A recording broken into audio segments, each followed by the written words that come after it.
Okay, either that USB slot in my hub is like the slot itself has a problem. Hey, relax, Rolly. Or there's a short in this cord, because I swear I just touched the cord and all of a sudden it was on. Anyways, like I was saying, lawyers have essays that are due. They're called briefs or memorandums, usually. It just depends on whether it's within the office or something that needs to be submitted to a court. I will say, if you dread that sort of thing now, and you plan on going to grad school, the longer you're in school, the longer you're gonna have nightmares of these things. I still wake up feeling like there's an assignment. There's an assignment that I haven't done. What assignment is it? Oh God, I'm late. And then I am like, oh yeah, I'm not in school anymore. And I haven't been for 8 years.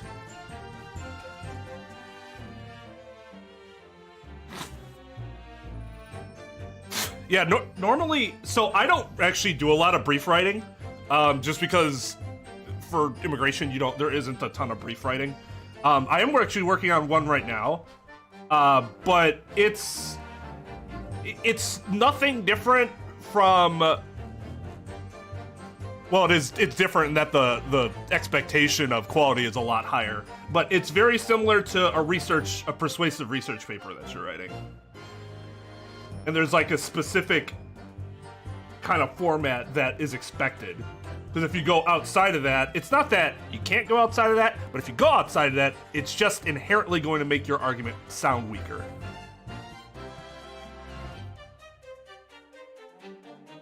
You actually have assignment. That's the thing. I'm not in school. I haven't been in school for 8 years, and I still wake up with that.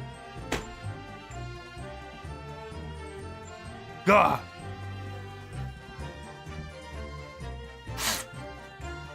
Hi, Joe. Hello, everyone.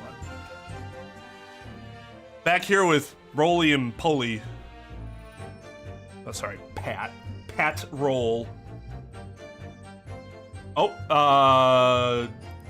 hold on. Forgot class rep. Can't forget class rep. So that she can tell us that our uptime has been offline.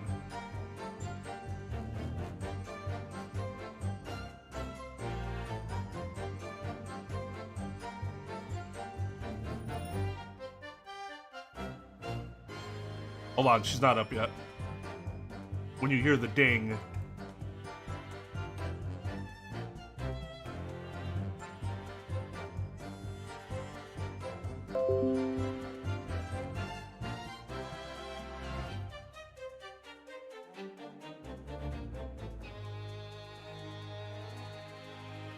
Hey! Hey! She just woke up like, huh, we're offline still, right? Huh. I just worried my dog. Oh, I'm fine. I'm fine. I'm sorry. I'm sorry for worrying you. She won't be with us for very long today. My wife's, got the day off, but she's currently at a doctor's appointment. As soon as my wife gets home, she's gonna be running out that door. Because someone's a mama's girl.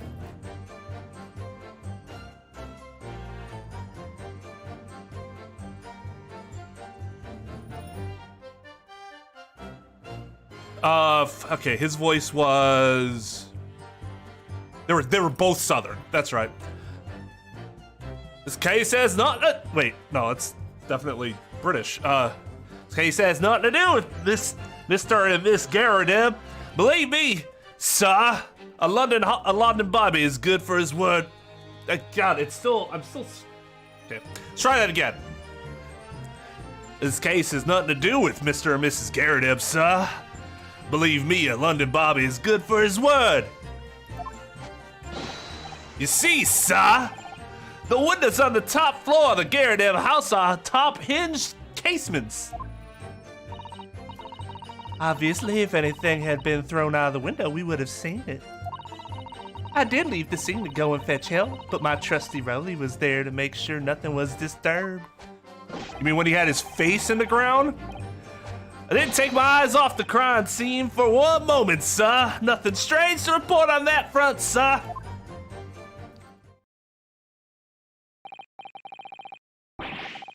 This is quite startling. Top hinged casement windows?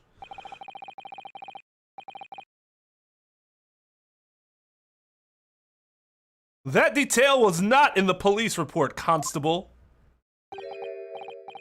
Ah, yes, sorry about that. I must have been a little drowsy. You cannot excuse your sins with drowsiness every time, Constable. No, sir. I'm sorry, but what exactly is a top-hinged casement window? And you cannot excuse your ignorance with such trite remarks, my learned friend. Of course, sorry. I found it, Mr. Naruhodo. What, in your British law book? Cast your mind back to the windows in Mr. and Mrs. Garadev's room. All right, I'll try. So the window opens in order to allow the air to circulate inside the house. It has a top-hinged, but as it's a top-hinged casement window, it swings open along the upper edge, you see. I'm glad you've rectified your ignorance. A casement window's most prominent feature is its stay, a metal bar which prevents the window from being opened beyond a certain amount. It prevents it opening? This is all news to me. The fuck kind of windows you guys have in this crazy place? Absolutely correct, sir. In other words, if a book or knife were to have been thrown through the open window, it would have clattered against the pane and fallen straight down the pavement below. A reasonable argument. No. You see the problem then? Good. Your education in Windows is complete. Okay, that was actually pretty funny.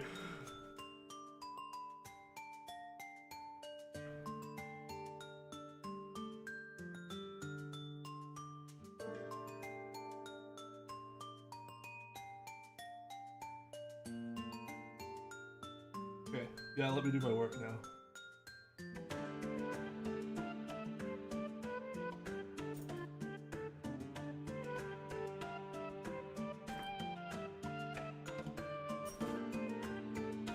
I showed your mother that scratch you gave me the other day trying to get my attention. She was appalled. Probably shouldn't be doing that anymore. I have a shirt somewhere where the back of it is definitely bloodstained. I didn't realize it at the time because it always, you feel the scratch and you're like, oh, she scratched me.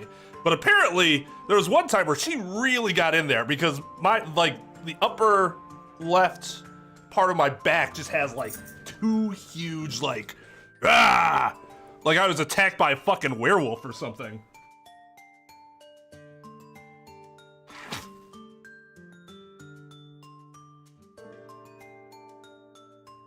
Hey, I know that might be silly to some, but that's actually how she knows. That's how she identifies her. It was out my back! The bachelor's degree in window. Here you go. Your associates at the very least.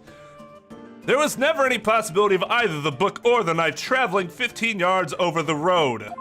See, these are things you would say right away if you're an attorney. You wouldn't wait to bring this information. That's stupid. That is, unless the window pane had been shattered, something we've discounted already. Bless you. Did you see that, Rolly? That young Japanese man just collapsed in agony. Oh yes, my darling, I saw it. I saw he crumble before me. Oh, Rolly, you're so strong.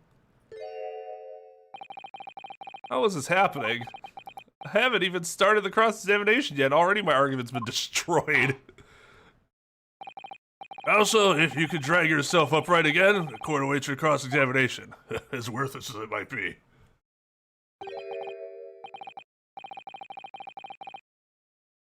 innuendous. I get what you did, though. That's very lawyerly of you. We very consistently create words that aren't really words by using other words in ways that they don't actually like have a use.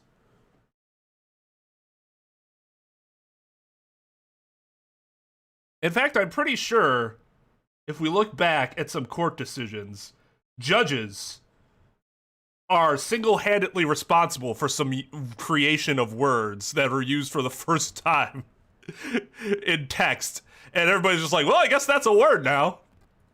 My lord. Oh, good. Another desperate situation.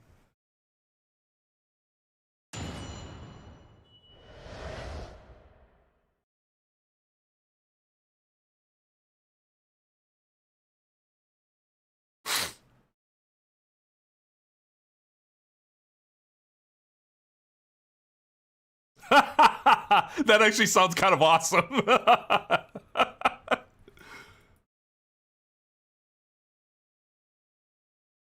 That's the thing. They're all words. They're all words like when you hear like innuendous. Everybody knows what. If you know what the word innuendo means, you know what Amir meant, right? So like, it's not anything that you wouldn't be able to figure out by just, you know, using common sense. So it's usually not a problem.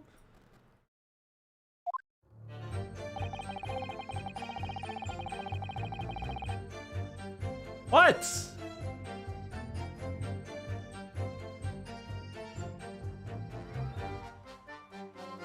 She might actually have to go outside.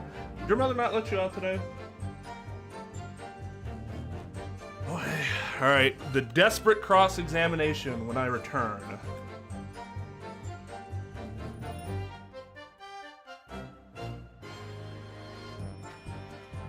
Oh, bitch.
Okay. Let's get our asses handed to us. How can you say that for certain? Very good question, sir. The answer is this. As the noble founding principles of the force written on it as a reminder to all us policemen as to our sworn duty. Showed us that before, didn't he? Did he? I can't say I remember. That happened in-game 5 minutes ago. To patrol the streets of London town and uphold the peace of the common man, that's what the job's all about. And that is why I can stand here today beside my long-suffering wife and tell you a Bobby's good for his word. While rubbing my tired eyes, admittedly, sir? Oh, Rolly, you're so manly. Of course I am, my darling Patricia. Oh, Pat. Oh, Rolly. God. No more of this. I meant, how can you say for certain that this case has nothing to do with Mr. and Mrs. Garredev? Ah, I see, sir. You should have said so earlier, sir.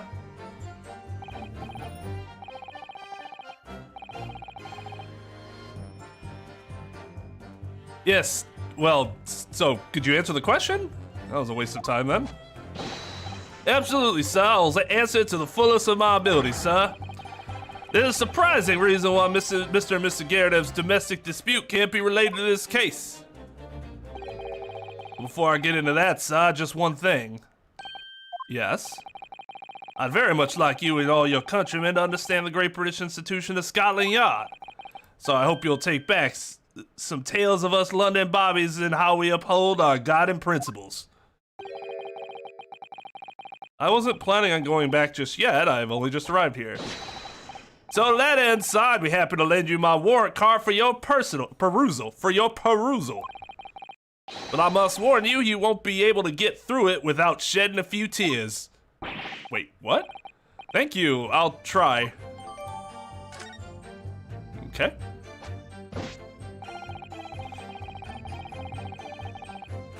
Then I shall peruse.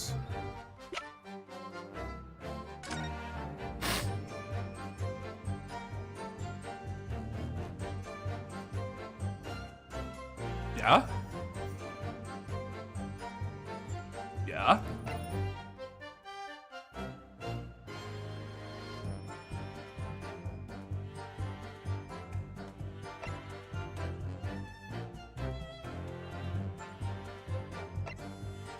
Huh.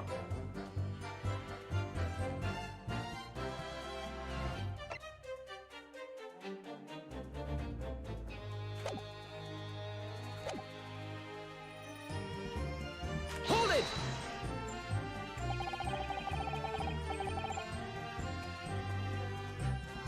By which you mean they didn't open fully, is that correct? Yes, sir?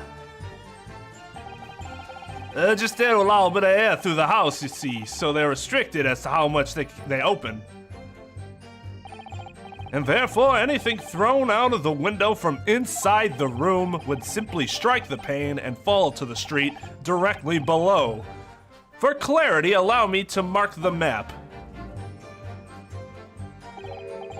Here is the location where objects would have fallen. Yes. Directly opposite the scene of the crime, on the other side of the rather wide road. It would have been so hard for somebody to mention this top hinged casement thing before. No, and in fact, it should have been expected that it would have been mentioned before. Man, Zeeks is sitting here like, oh, you fucking idiots, without presenting all the information that they have. Just asinine.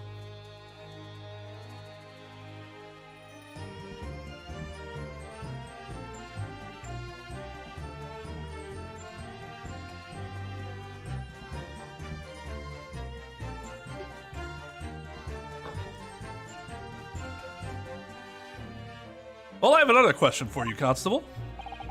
And what will that be, sir? How do you even know? Why would you have any idea what sort of windows Mr. and Mrs. Garredev's house is furnished with? Ah, well, sir, that's very simple. You see, I helped with the investigation yesterday.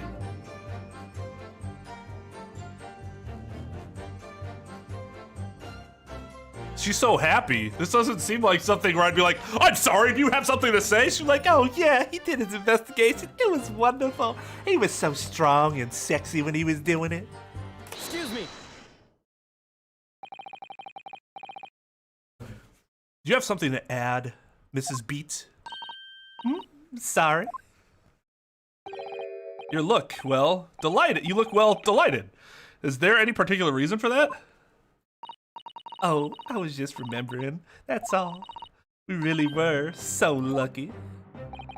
Lucky? What do you mean? Well, of course I feel terrible for the poor woman who was attacked. Don't misunderstand me, please. But we were just so lucky it didn't happen on Rolly's beat. It was so close, you see. Oh, I hadn't realized. Oh yes, that street, Briar Road. That's the boundary between Rolly's beat and the next one. Isn't that right, my love? Constable Beat.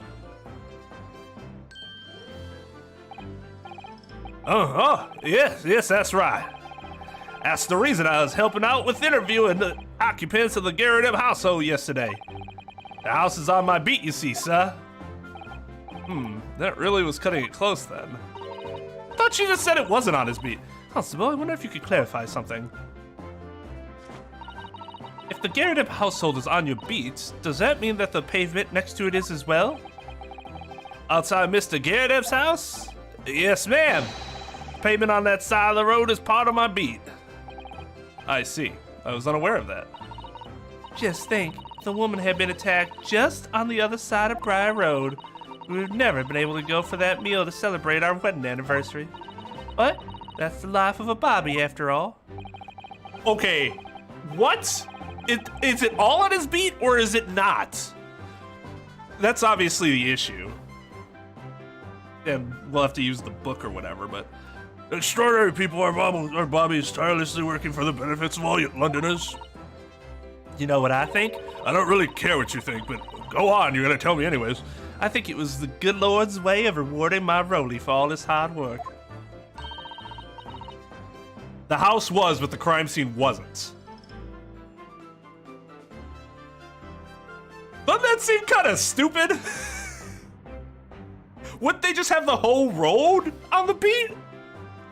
I don't know, maybe it does make sense if I saw like their beat drawn out or something, but... Don't you think so, my darling? That must be it, Pat, my love, that must be it. I think perhaps we should make sure we have that information officially on record. Leave it to me, Mr. Naruhodo.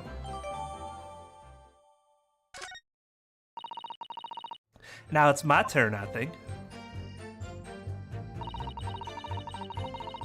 But separate between, like, from one street to the next, not like on the same street. That just seems weird.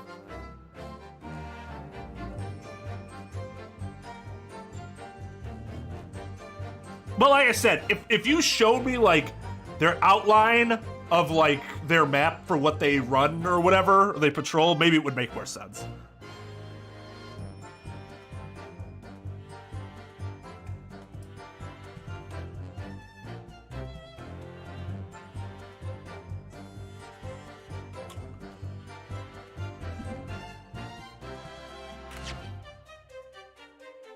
Court record.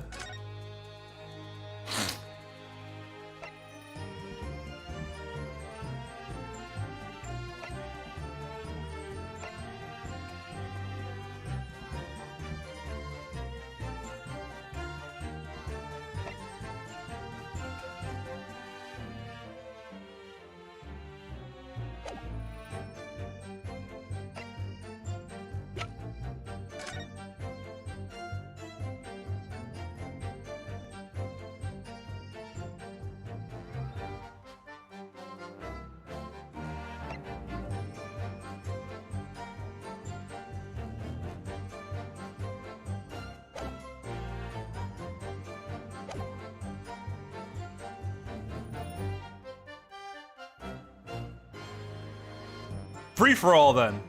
Hey, what's up, JV?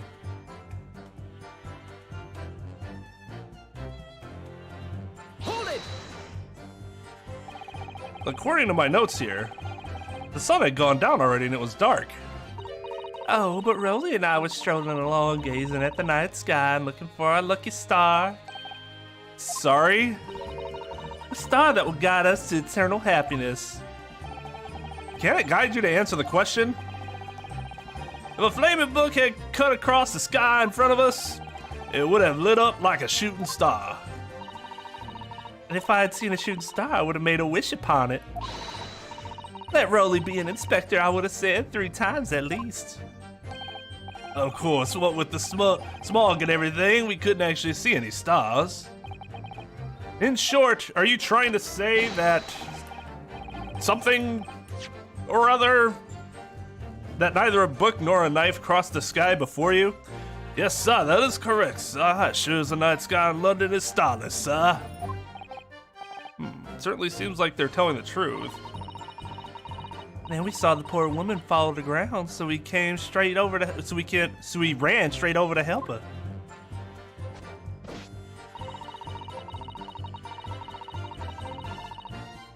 Hold it! Yes, you said that you went to a nearby police box to fetch another officer, is that right? That's right, yes. If it had been on Rolly's beat, I would have known exactly where I was going, of course. Don't feel bad, my love. You can't be expecting to know the location of every police box on every beat. The Rolly told me the way, only I sort of got a little lost on the way. Patricia, my darling, that's why I love you. Your terrible sense of direction is bewitching to me. I love how utterly dependent you are on me to guide you to where you need to be. My fragile sense of masculinity requires that you be dependent on me, and that is why I love you. Oh, Pat. Oh, Rolly. Oh, please. So I suppose I was gone for about 15 minutes. But like I said, my Rolly was at the scene the whole time, making sure nothing was disturbed. I was off duty at the time, of course, but a true Bobby is never really off duty, sir.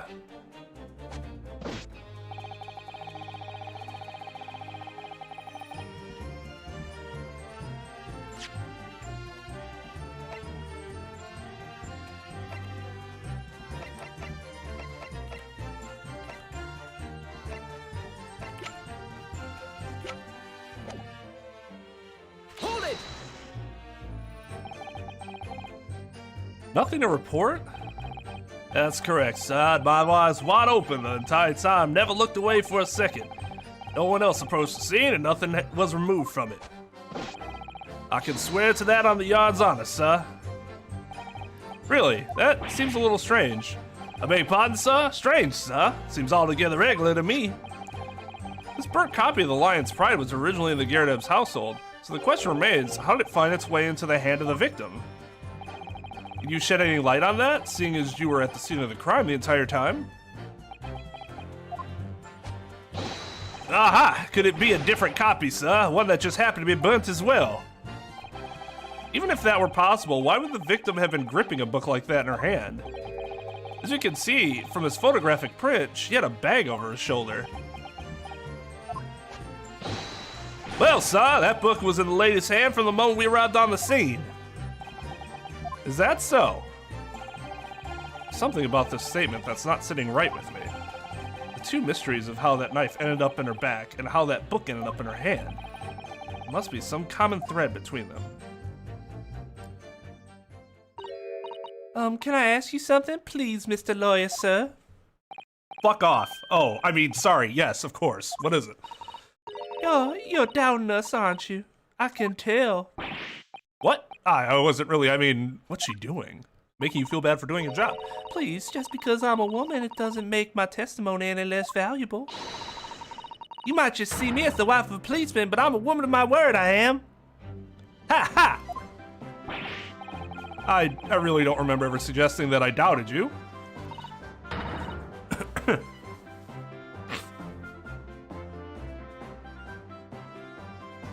Alright, good luck, Amira.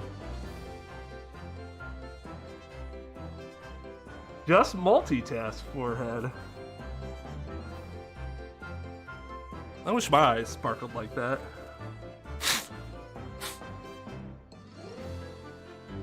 No excuses, I don't want to hear it. My voice will be heard. My lord, you'll let me speak, won't you? Yes, Mrs. Beat, I will allow you to supplement your testimony if you so desire. Sometimes the path of least resistance is the sage one. Spoken like a true spouse. Somebody who's been married for years and years and years. That was a very loud mutter.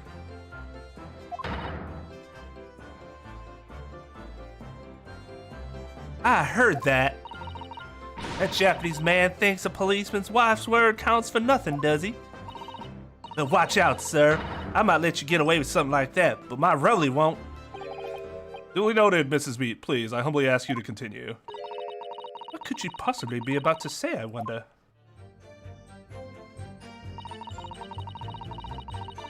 I know what I saw. My eyes never let me down. My sense of direction is a little off sometimes, though.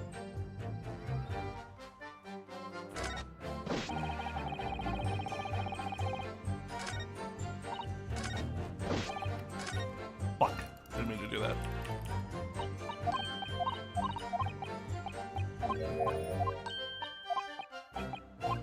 Bayram, I'm sorry to hear you're dealing with snow.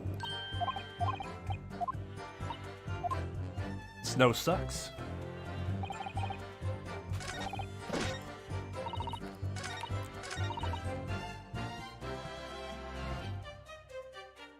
Hold it! So her sense of direction is off. Mrs. B, nobody is questioning what you've told us. I saw it, I did. That evening I saw it clearly. That little Easter man with the whiskers and the funny curved bag slinking away from the scene. Ah. I know what I didn't see as well. I didn't see any flaming books and knives flying through the sky. All very clear. You also mentioned something about having a poor sense of direction? Oh, yes, well, that's a little embarrassing, really. I've always ended up at the wrong place when I've made arrangements to meet Rolly. He gets ever so cross. Excuse me.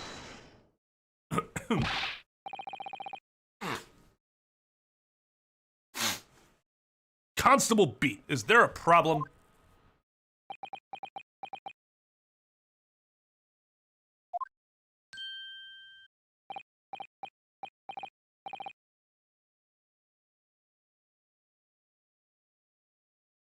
I'd say it's no use. No, sir, no problem, sir. Your wife's remark just now brings something to mind, perhaps? Oh, well, in a way, sir, yes, sir. I was just remembering that the same thing happened that evening, is all. You mean Mrs. Beat lost her way on the night of the incident? Well, you see, I sent her off to find a police box in the next beat over from mine. She was gone a fair bit longer than what I was expecting. I thought she'd be back inside 10 minutes, but my darling was gone a good 15. Oh, Rolly, you're such a tease. The person I was so long, but the reason I was so long was because of the bouquet, silly. The bouquet? Sorry? What bouquet are you talking about? Oh, it was a present for our wedding anniversary. Rolly's so romantic. He saved up for it with farthings and ha'pennies. Ha'pennies? Ha'pennies he found in the gutter while doing his rounds. Yes? How romantic. I'd forgotten all about it until just now. Had you, my darling? Oh, yes. Well, that was just between us. No talking about it to anyone else, darling. You have to promise. Really? Oh. What's that all about? Constable Beat looked very obviously troubled during that exchange. I'm afraid I can't offer any useful insight, Mr. Naruhodo. But I'm quite sure of one thing. We have to ask Mrs. Beat about the bouquet. Mrs. Beat, the bouquet you just mentioned. I'd like you to add details about it to your testimony, please.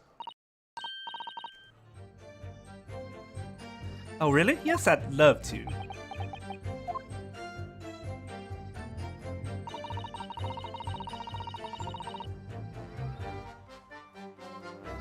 I can't believe there's something that's worth half a penny.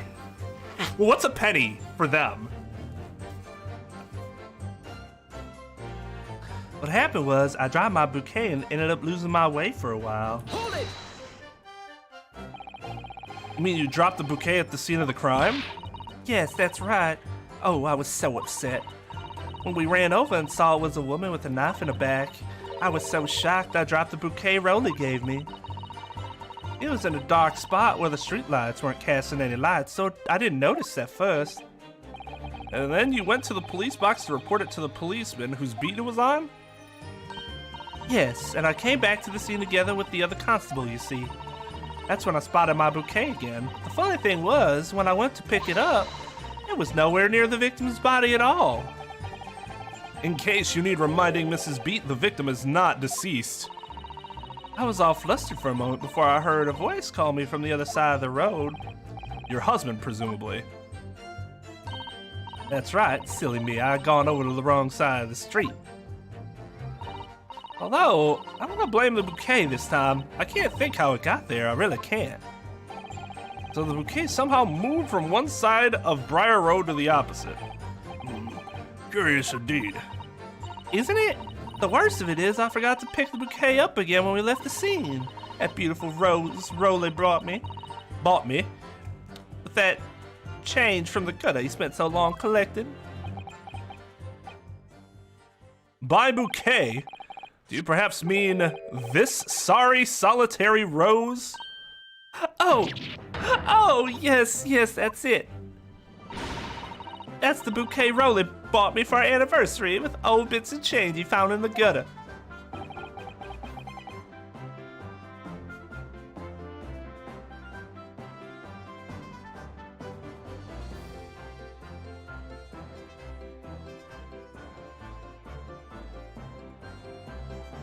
But why have something less than a penny? A half penny today is worth $70, jeez. It's about roughly exactly 2. Something you never want to say in court. Oh, it's about roughly exactly. Look at me like, what?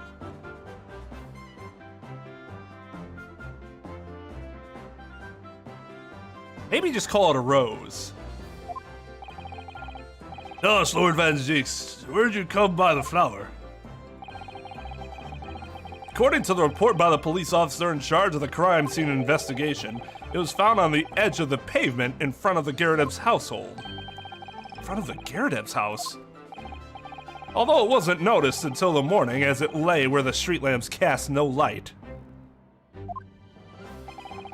It was believed to be of no relevance to the case since it was found on the opposite side of the thoroughfare. Thoroughfare? Oh, thank you, sir, thank you. Can I have it back now, please? No, it's evidence. I think for good measure, this rose needs to be added to court record. Oh, damn it. But it's a symbol of our love. I want it back after the trial. Do you hear me? I want it back. Good grief. Rest assured that I shall do my very best not to forget, Miss Beat.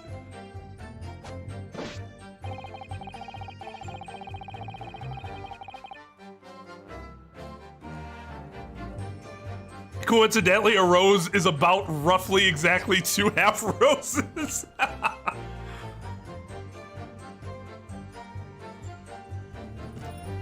Okay, so we went through all this extra rigmarole.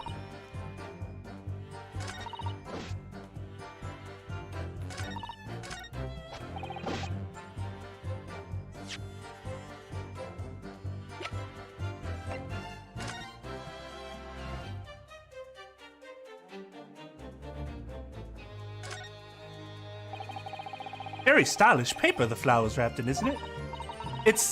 That's very stylish paper the rose is wrapped in, isn't it? It's just an old newspaper, Mr. Naruhodo. Oh, I suppose it's because I'm not used to seeing English print. It looks so exotic to me. I see. Is something wrong? Oh, no. I was just thinking that if you wrapped a stone-baked sweet potato in English paper, it might look like some sort of fancy cake. Ah, Susato-san, you do love your cakes.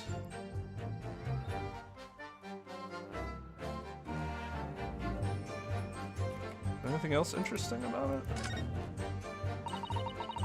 An English rose. An English rose, it's such a beautiful flower. This is a rose, and I've never seen one before. Do you not take interest in flowers, Mr. Naruhodo? I wouldn't say that exactly, but I do know 3 types at least. Gosh, 3? Yes. Plum blossom, peach blossom, and cherry blossom. Perhaps you should consider branching out. Nice. Nice, Susato. Learning some that aren't fruit tree based, for example?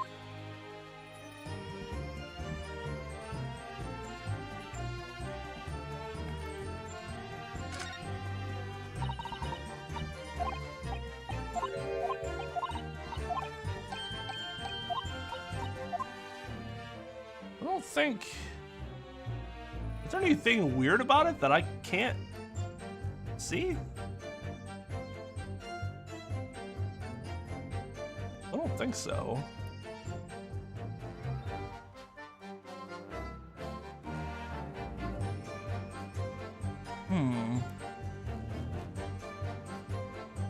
It looks fake. Oh, it is fake forehead. No, I mean, like, within universe, it looks fake.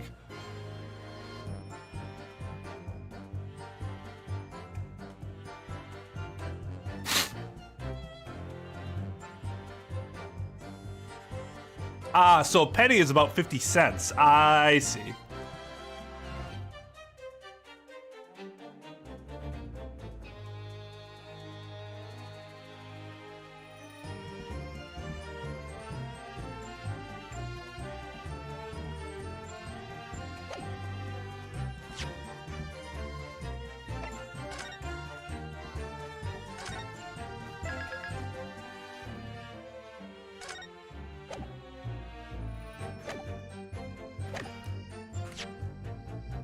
I'm not entirely sure.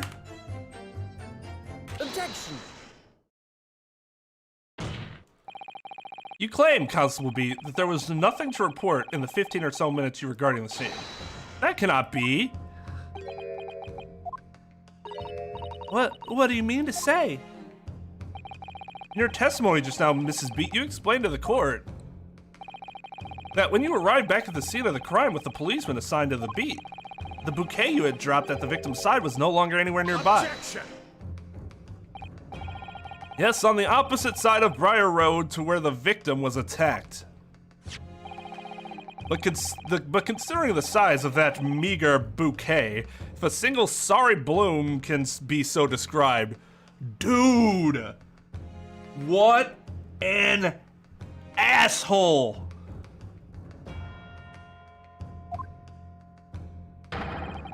No doubt it was blown in the wind across the street, back into the gutter where it belongs. Meager? Objection. It is not meager.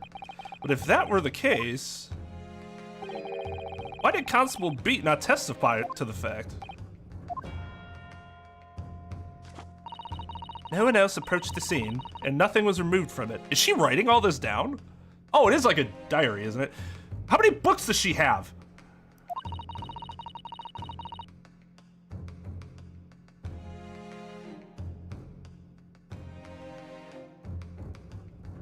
Gotcha.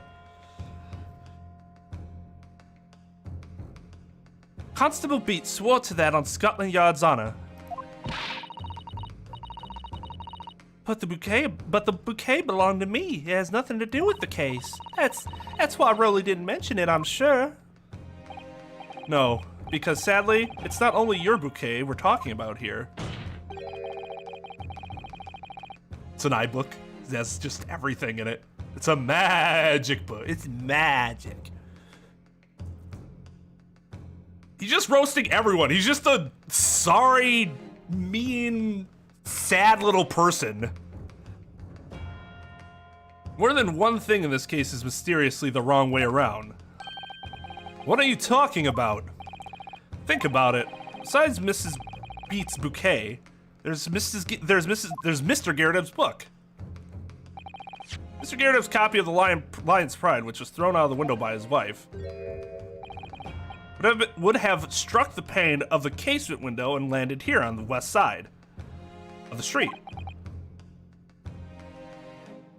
I mean, mentally small, but yes, physically he is not small.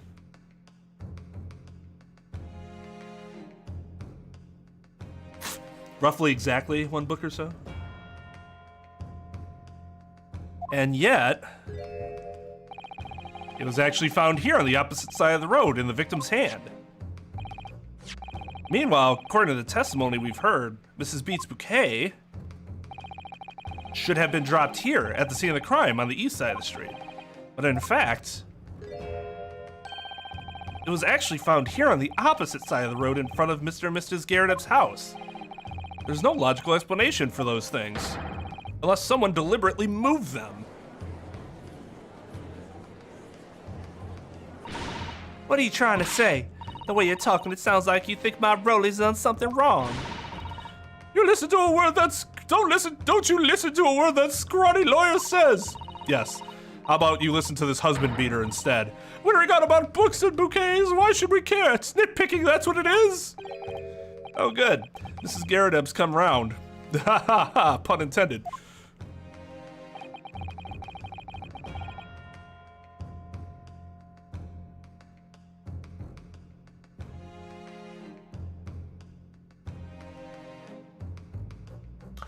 Can't have a member of my staff representing my channel saying such things.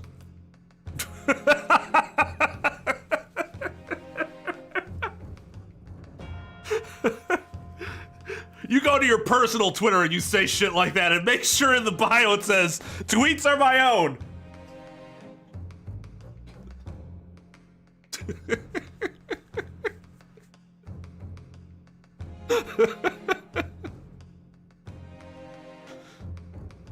I mean, non-mods can say it because I just call you guys pathetic, meager chatters, or whatever he fucking said. Can't berate my staff in front of you, though. That would undermine their credibility. You might call it nitpicking, Mrs. Gyarados, but deliberately meddling with the scene of a crime is a criminal offense. It's called, tampering. Yeah, tampering with you. Tampering, Mr. Naruhodo. But the person responsible for this tampering cannot admit to it. For a very subtle but compelling reason. Tampering? You've barely heard the term before. Tell us, my learned friend, who would possibly have had cause to carry out such an elaborate deception? Yes, there is someone who tampered with the scene of the crime that evening. All the evidence and all the testimony points to that one particular person. Also, I wish to demand that you substantiate this conjecture. Whoever you saying is responsible for tampering with the scene of the crime? It has to be Rolly, wouldn't it? Because it can't be anybody else.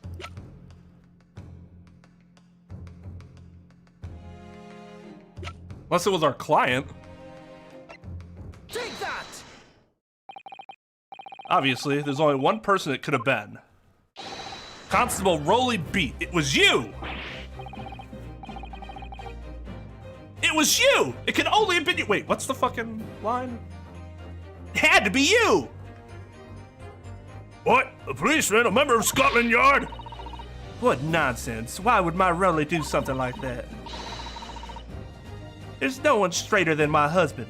No Bobby works more tirelessly for the people of London. Mrs. B, you said in your testimony that your husband asked you to go to a nearby police box to fetch the officer on duty. The 15 minutes that you were absent from the scene is the only opportunity anyone had to tamper with it. You're making it up. It's all nonsense. It's all lies. What about that Japanese man with the whiskers? I bet it was him. He did it. If that was true, Constable Beat would have seen him do it. Oh. And forgive me for pointing it out, but when you dropped your bouquet, Mrs. Beat, it was after the defendant had fled the scene. Well. Objection! Hey, we don't know that. He could be 99%. There might be that one dude out of 100 where he's like, you know what? Or not even dude, just, you know, anything that would, what, it's non-cis? Cis? Is that it? No, not cis. You know what I mean. Is anything that isn't, if there is any person out there that isn't a male, 1 out of 100, he might go, you know what? Yeah. Yeah. Yep. I'd let them I'd let them polish me off or something. Well, binary doesn't work because we're not talking. We could be talking about other males too, which are binary. Just anything that wouldn't be. That's not a woman would then fall into that 1% in that scenario.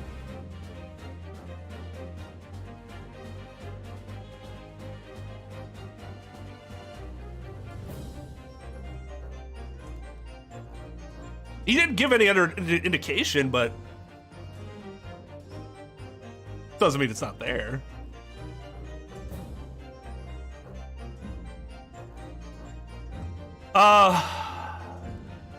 That sounds more correct, although I've honestly never seen that particular term before.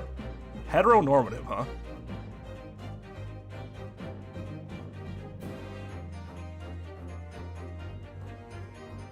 Yeah, I believe in the Kinsey scale. I think very, very few people are on the extremes. And most people are in between somewhere.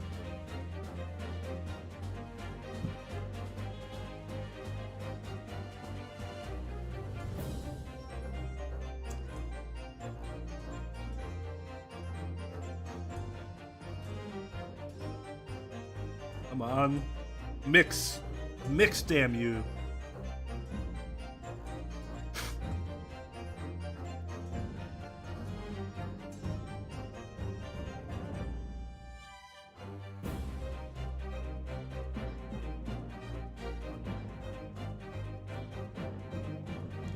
Not to argue about it with you, Trep, because it's you know, I'm not discounting what you're saying, but what I will say is that I think it's really hard to know for sure when you're that young.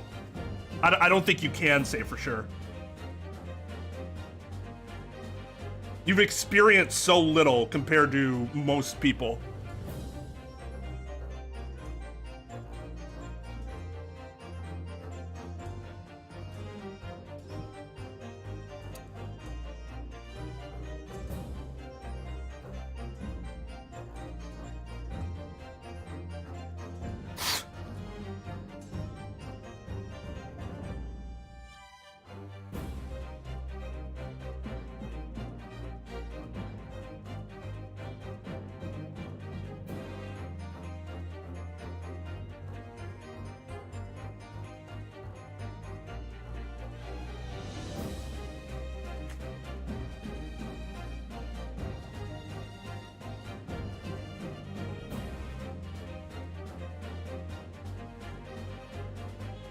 First you make accusations about the landlord and his wife, and now you incriminate a policeman as well. But your accusations lack one very important thing. You claim the crime scene was tampered with, but there is only one reason anyone would commit such a reckless crime: to hide something. That's right, he's right. My husband and I just happened to be there, that's all. Why would he have anything to hide? Doesn't make sense. You've offered no motive for this alleged tampering. You've offered no motive for... Hold on, I need to take a second. Now motive's a problem. Before they're like, yeah, we can't figure out what motive he had of it. But yeah, whatever. But now motive's a problem. For Rolly, but not for my client. Because he's Nipponese?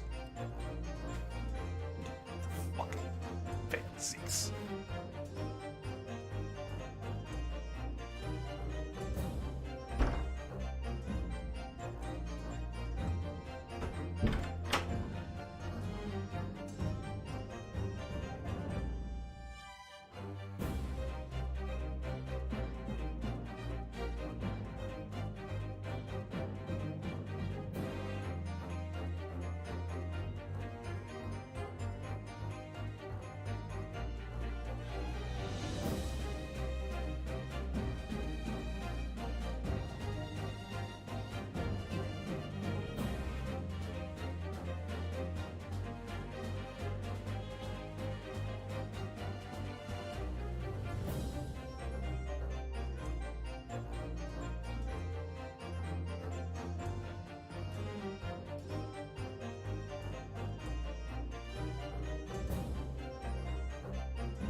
Okay, so back to motive matters, motive matters not.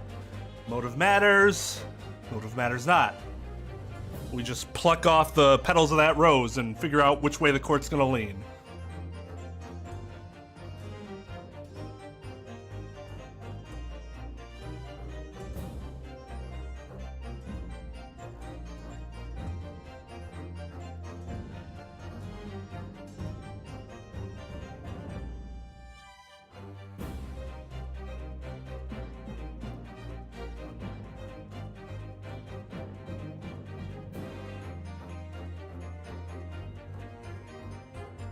Yeah, we talked about Suede's situation in Discord.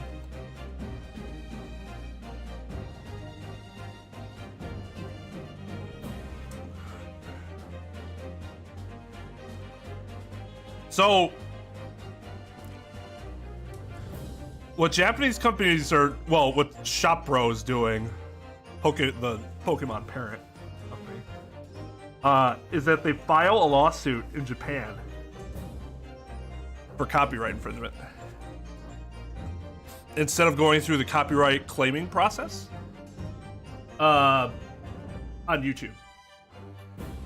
And by doing so, YouTube's response is, oh, well, there's legal action.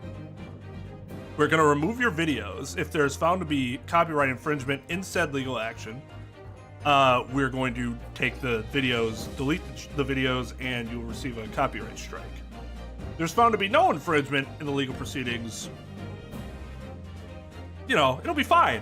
Problem is, legal proceedings are in a different country from you. Which means if you want legal representation, it's going to cost a fucking buttload. And they're not even, the charge isn't even anything like massive. They're not suing this guy for hundreds of thousands of dollars or anything like that. It would be a relatively small fine, if I remember correctly. Though I might be wrong about that. Maybe it's a fine per video. But yeah, so anyways, it's massively expensive to try to defend yourself that way. And you just completely ignore YouTube's processes. The problem is that in Japan, they don't really have fair use. Japanese IP law is way more strict than in the US or most other places.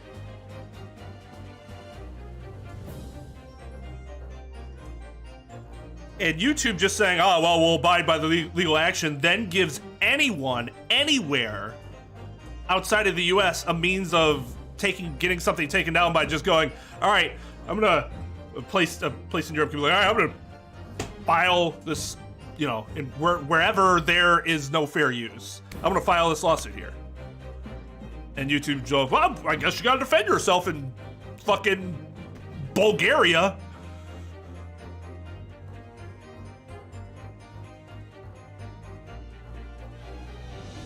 Yeah, between $700 and $1,000, which like that's I'm not gonna call that nominal, but it's not the point of it isn't the fine. It's that they will be able to get everything taken down without having to go through YouTube's review process. Where YouTube can be like, this is fair use. But if Japan goes, we got a court order saying it's infringement, then YouTube apparently is just gonna be like, So it's about YouTube bending over and just allowing these companies to do it with whatever they want to it. And that's really, really bad. So it's not just anime. It's anything that involves Japanese intellectual property. Now, will they do that with games? Probably not. It's way too established, and gaming is such a huge part of YouTube that YouTube would probably try to step in at that point. But this other stuff, I guess they don't see it as worthy enough for them to deal with.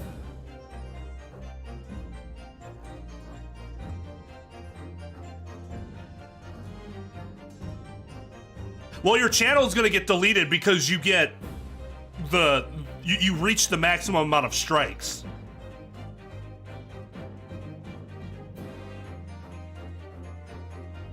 And I think the 3-month timeline is because that's when the case is going to be resolved. Resolved per YouTube.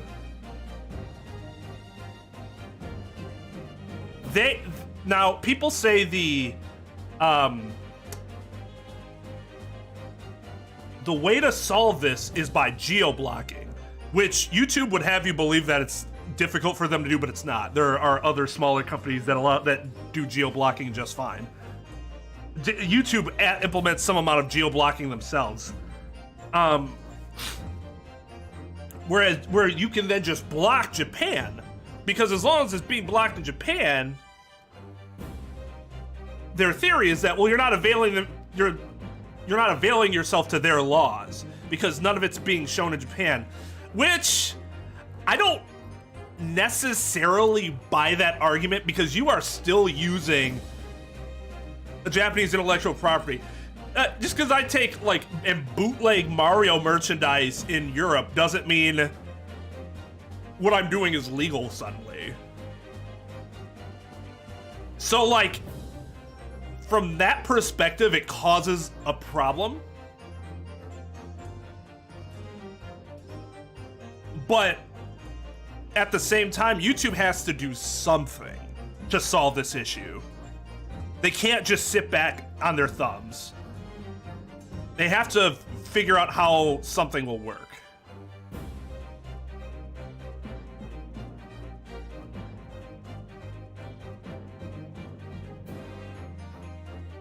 Well, right. Even if you add geo-blocking, there were still instances of infringement. Adding the geo-blocking now wouldn't erase the history.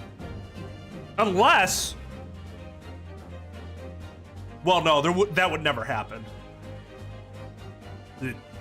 Don't worry about that. That's something that would never happen, so it's not even worth discussing. But, yeah. It would just make it so that anything you'd make in the future could dodge it, because it's never once been exposed to a country in which there's no fair use.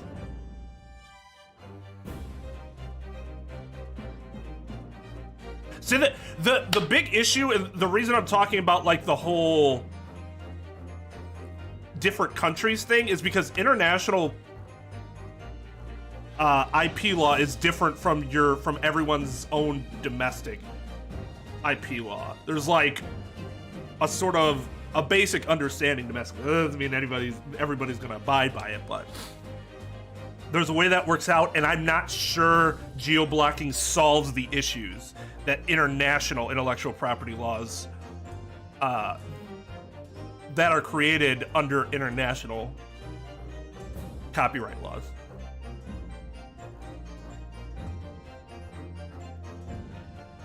I totally thought Mark was going to say because he was big. Suede isn't nearly as big, which is the problem. Quite frankly, as a small creator, it's not that I don't care about big creators, but I know how many more smaller creators there are out there. That, Suede has, almost 30,000 subs or something like that. He makes a living, but, just barely off of what he does. Makes a very modest income. Those are the people that I really care about. You take their channels away, they lose all their livelihood. These bigger channels, I don't feel like it's not going to hurt them as much,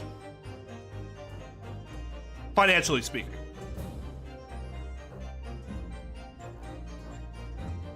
Yeah, that's the other thing. Mark wasn't... One of the reasons YouTube was able to save Mark is that they actually had some control over it. Here they're claiming they have no control over what happens.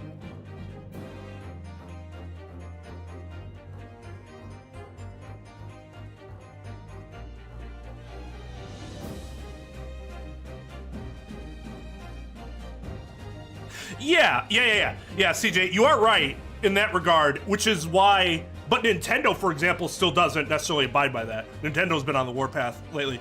So, what companies are worried about is that, generally speaking, smart companies that actually use their fucking brains, is that music has the same issue. They don't want you going to a place to consume that product, and that's the only place you're going to consume it. If I go and watch an anime video uploaded on YouTube by some channel and it's free, well, I don't need to go and pay for that anime then, right? I've consumed it. There's nothing more I have to do. With a game, it's a lot different. You can watch a game and go, oh, I want to play that myself, because it's a different experience. Watching a video game is different from playing a video game. So that's why it isn't as big of an issue amongst game companies compared to anime companies or music companies. Although music companies are a little better in that they'll say, yeah, sure, put it out there, but we're gonna make money off of it, and they're fine with that. Not all of them, but that if I played a song right now from some random band, what's likely to happen is that my video is likely to get claimed, not struck or blocked. It'll get claimed, and the revenue will go to that company.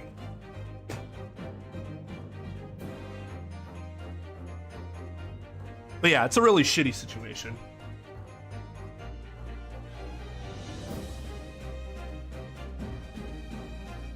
You've directed you've directed. God, can't read. You've offered no motive for this alleged tampering, and until you do, your accusations are nothing but empty threats.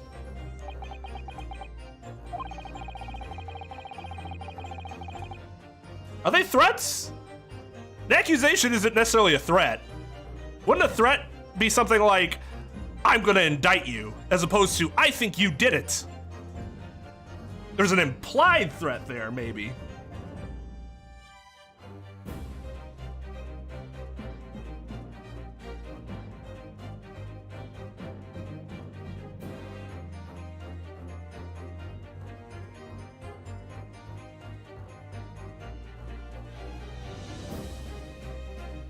I can tell you, wait, are you talking about the...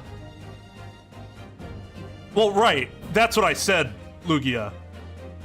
You weren't listening to me. I said usually, a lot of the times, mostly. That doesn't mean everyone. Some people will still block it. That was said specifically because not every music company does things the same way. So you gotta listen to those words. I say things very carefully in that regard.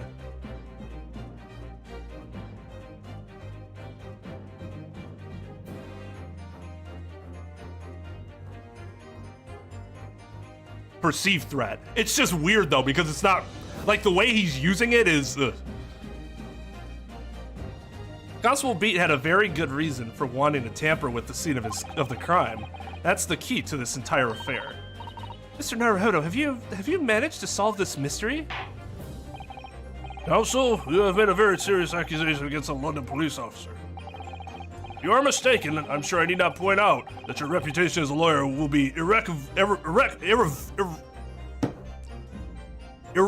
Oh God, I know I can say this word. I say it when we're talking about estate planning all the time.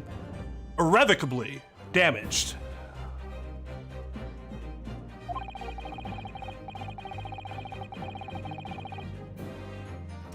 With that stark warning in mind, you will now explain to the court the motive for this alleged tampering.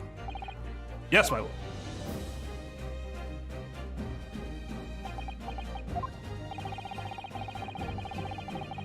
Constable Beat's motive for tampering with the crime scene was to hide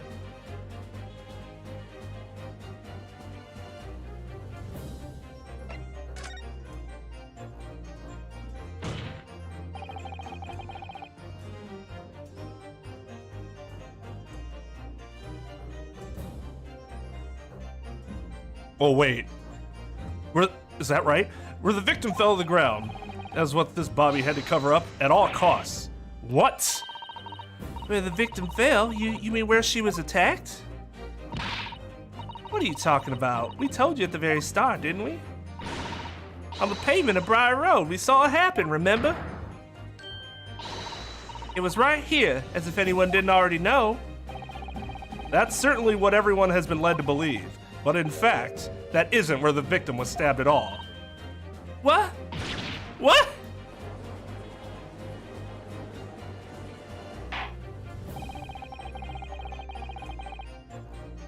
I'm beginning to wonder where this tumultuous trial will end, Counsel. If that's your assertion, then the court is dying to know, my Nipponese friend. Shot! Where are you proposing that the crime actually took place that evening? Wait, was it here? Was it here? I can't remember where they... But that's... on the opposite side of the road? I don't understand. On the evening in question, Mr. Garrett's book fell directly down from the open window above, and your bouquet, Mrs. B, never moved at all. What did move was the scene of the crime itself. Good gracious! Objection! Perhaps you haven't been listening to the ample testimony the court has heard, but these witnesses both saw something. These witnesses both saw the moment the attack took place. That's right. I saw it with my own eyes. It was 5 o'clock in the evening and already dark. There was the typical London fog on the ground. When you saw the incident unfold and came and ran to the victim's aid, that was actually on the west side of Briar Road.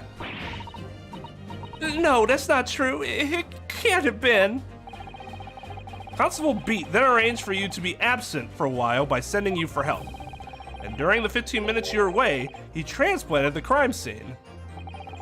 He moved all the things shown in the print, the victim herself, the 4 books, he moved everything, in fact, to the pavement on the east side of Briar Road. Extraordinary. The constable overlooked one thing. What? What did he overlook? The bouquet, I presume? Exactly. Prosecution told the court just a few minutes ago about the discovery of the rose bouquet. Lord Van Zeek said it wasn't noticed until the morning as it lay where the street lamps cast no light. Yes, it couldn't be seen in the dark, obviously. Which is why it was only the bouquet that was found in its original position, on the pavement on the west side of Briar Road. And that is the defense's theory about what really happened that evening. How do you respond, Constable Rowley Beat?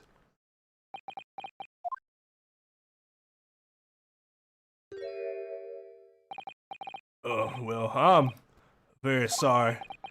I didn't mean to nod off again, but I haven't slept properly in a month. Did I miss anything important? Oh, Rowley. It isn't true, is it? What that lawyer said is all lies, isn't it? I know it is, because you're the most upstanding, righteous man I know.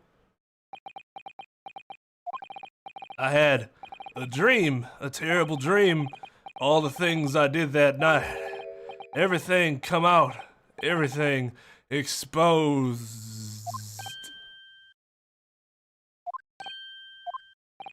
Only, it seems... it wasn't a dream at all. Good golly!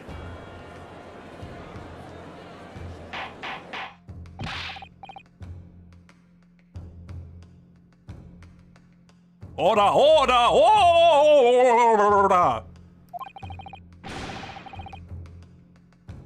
What on earth is the meaning of all this? Oh, Rowley, why? Why would you do something like this? Moving a corpse is a criminal offense, isn't it? Okay, dude honestly did it just so that he didn't have to investigate the crime. Wishing the victim dead should be one too. Constable, explain yourself. Why would you do this? As a respected member of Scotland Yard, your duty is to protect the good people of London Town. I can't say, sir. What? I really am ever so sorry about all this, for damaging the Yard's reputation, for everything. I have a possible explanation for why, on that particular evening, Constable Beat felt compelled to move the scene of the crime. I can think of one reason. What? How could you possibly know? You, a foreigner, presuming to understand the mind of a Scotland Yard policeman? Shot!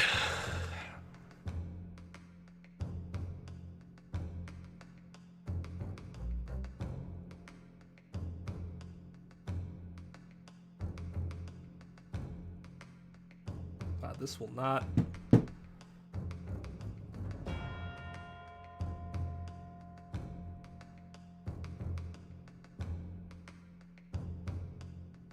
Those people are idiots.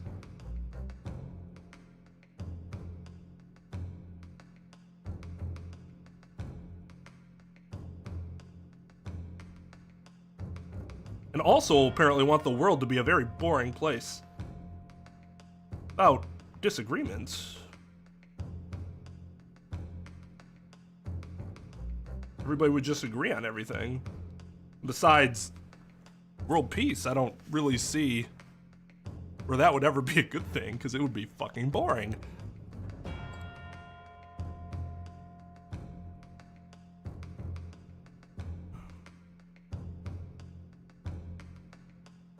It is his only move. His go-to.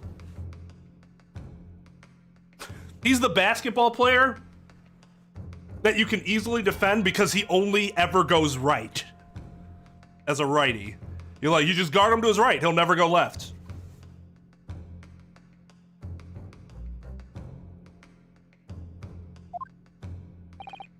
And yet, Lord Van Zeeks, it is this foreigner who has uncovered the startling truth of the matter thus far. Get dunked.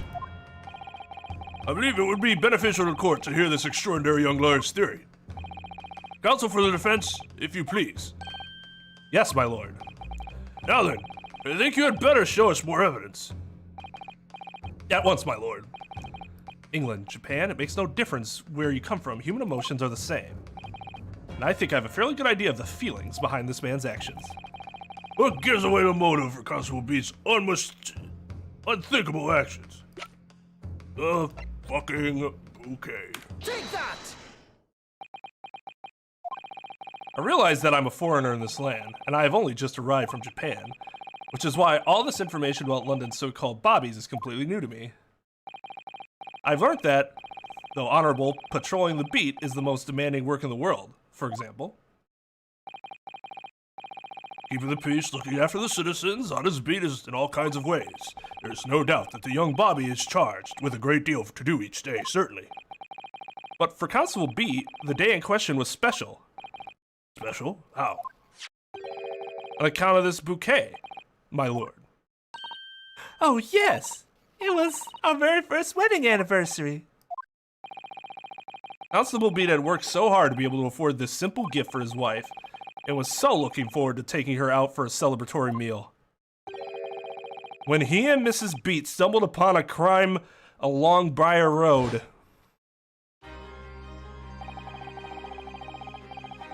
Yo, what's up, Tom? We just found out that the officer moved the crime scene so that he wouldn't have to do the investigation himself. When he saw that shadowy figure through the fog collapse on the pavement ahead of him, must have gone through the man's mind.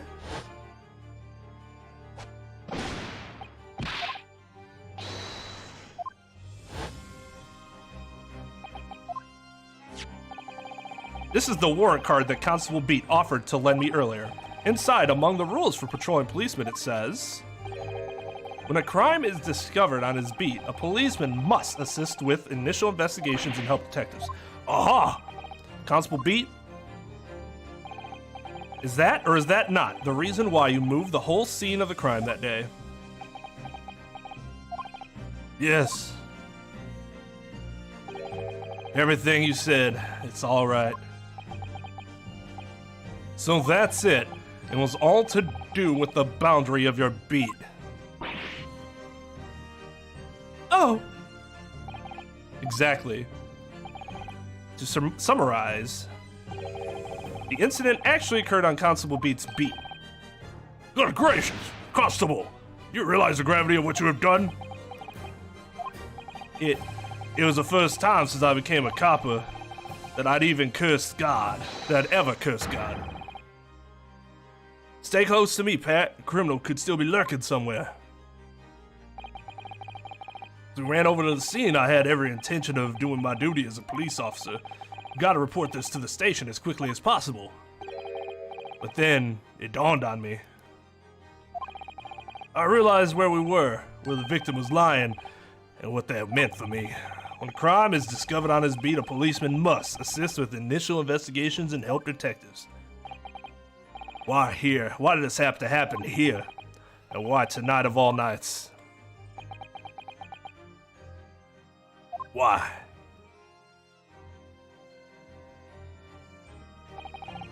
It's a copper's job to guard the scene of the crime, so I told Pat she'd have to go to the nearest police box and fetch whoever was on duty there.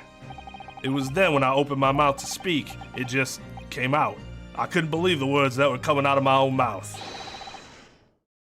This is the next beat to mine, Pat, so you have to go to the police box that covers it.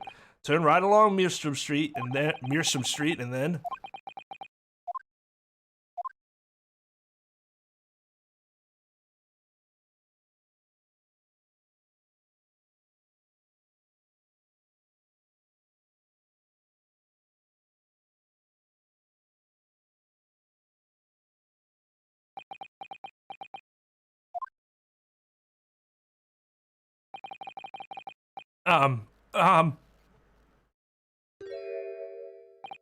I'm sorry.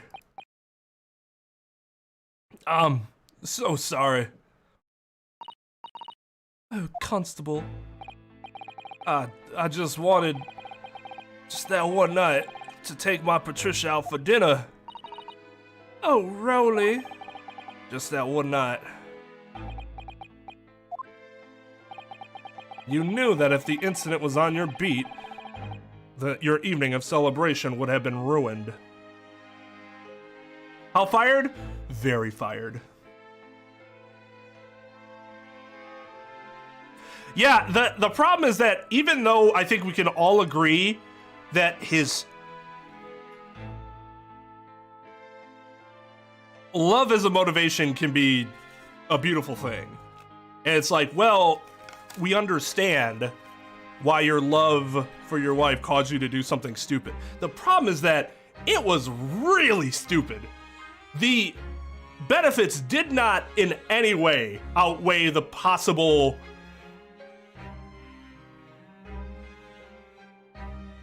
negatives that came along with that. Just not nearly worth the risk. All right, Devin, see you. Yeah, exactly. If they had more days off, this wouldn't be an issue.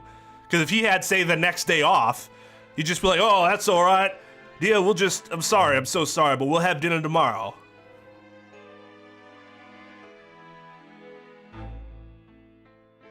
You knew that if the incident was on your beat, your evening of celebration would have been ruined. And so you decided to move the entire crime scene outside your jurisdiction, just across the street to the east pavement of Briar Road, which falls under the neighboring beat's care. You see, I thought, well, I was sure that the victim was dead, you see. Beg your pardon? Oh, of course you did. Otherwise, my roller would never have left the poor woman on the freezing cold pavement. I see your meaning now.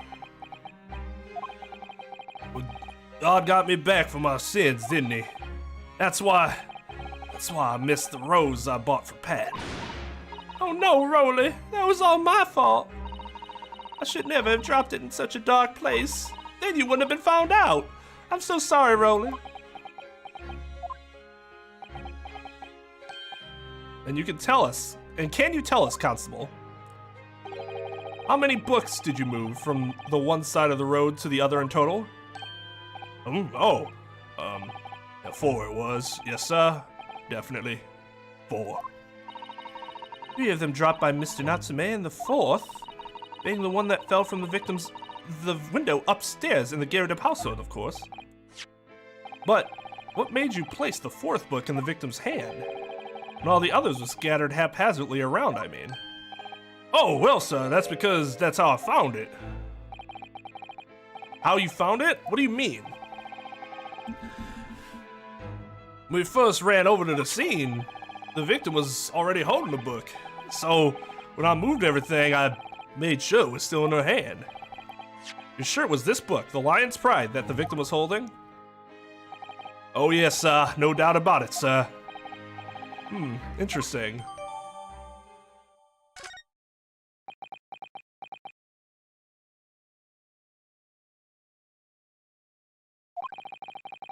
Thought it was an open and shut case at the time, you see. There were only the two people at the scene, and Pat and me both saw it happen. However, which way you looked at it, it had to be the fellow who ran off who done it, I thought. I couldn't see the harm, really. I didn't think moving it all over the road would make a jot of difference. I suppose this is it for me now. I've had it. My lord. Yes, Lord Van Zieks. I believe that concludes the cross-examination of the witnesses. Constable, you may withdraw. Yes, sir. Mr. Prosecutor, sir? What will become of my Rolly? What will happen to him? For now, you are free to go home. The police will contact you in due course. Please, don't punish my husband. This was all my fault. Because I'm always moaning at him for coming home late. Leave it now, Pat. Let's go home. I'm tired. All right then, my love. One last thing, Constable. Sir, let this be a lesson to you. In a criminal investigation, every detail matters, however insignificant it may seem to you. Yes, sir. Carve that lesson in your mind. And never again make the mistake of tampering with the scene of a crime. Never again, sir. Wait! So...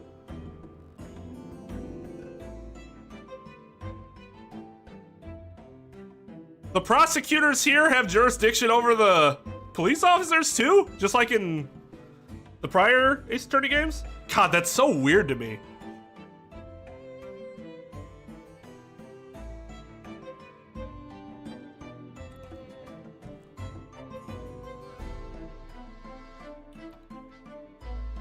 But you better believe, if Rolly was a foreigner,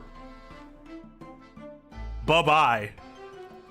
You mean to say, leave. Now, this trial's not yet over. Sir!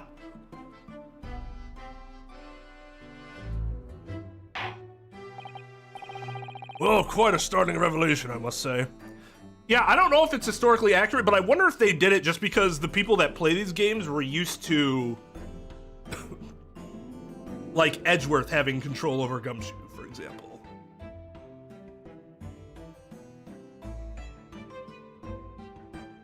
I don't know, it could be how it is, or it was.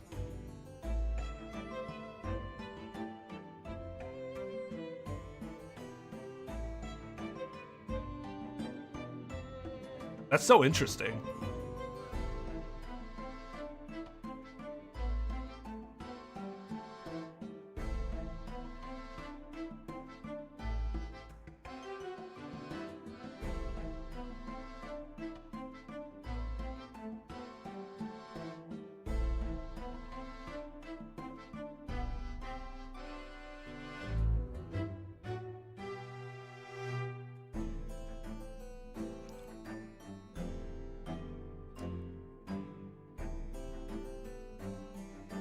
If they're under the local magistrate, I would almost think like the judges would be the one that would have authority over them. But that would be problematic too, for obvious reasons.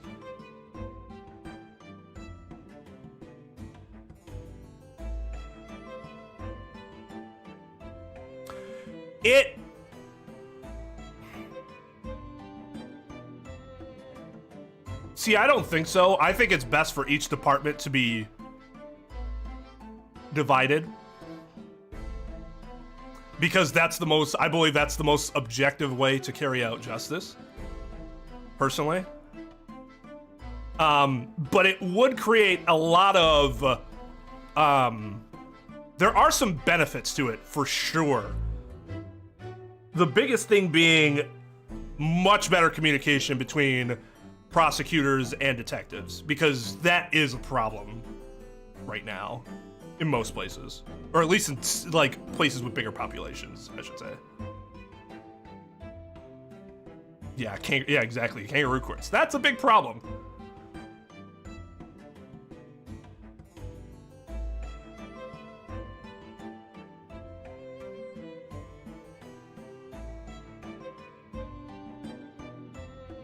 Well, they said they had to walk 20 miles. That's long. That's a long time.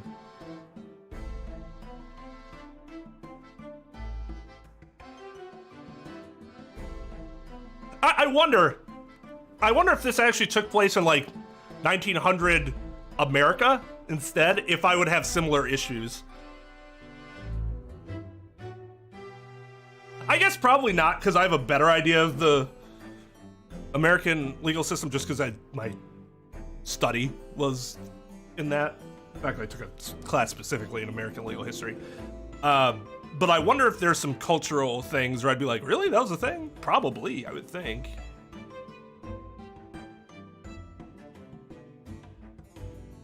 Yeah, exactly. And you can trust Tom because Tom is a judge.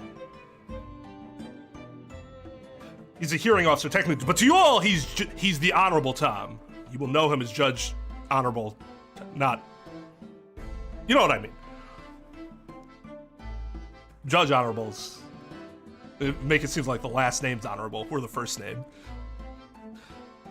Oh, quite a startling revelation, I must say. Whoever thought of a third party transplanting the entire scene of a crime like that?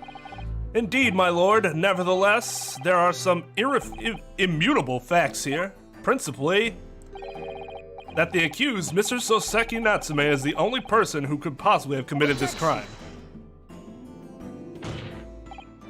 No, I disagree. Now that we know the true scene of the incident, there is someone else.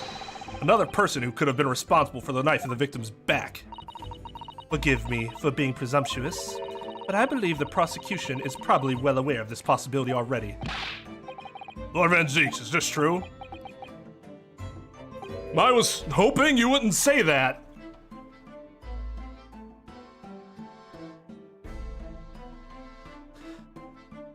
She needed to get him back, because he shit on her the last time. Very well. Name the person if you will, and if further investigation is warranted. The prosecution has no objection to the trial continuing. Wow. Is that the first time he said that?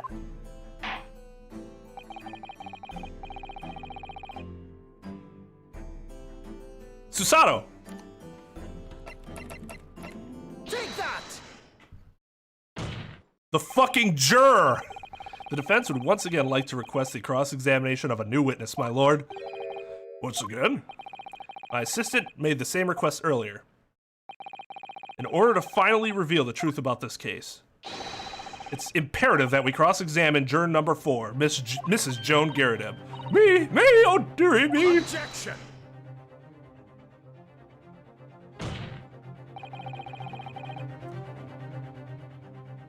That request has already been denied. Yeah, but on different grounds. But the situation is very different now. Mrs. Garrideb, answer me this. What do you want to know, you little toad?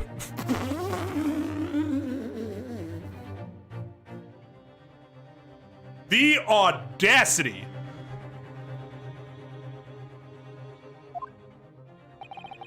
At the time of the incident, you were engaged in a violent argument with your husband, Mr. John Garrideb.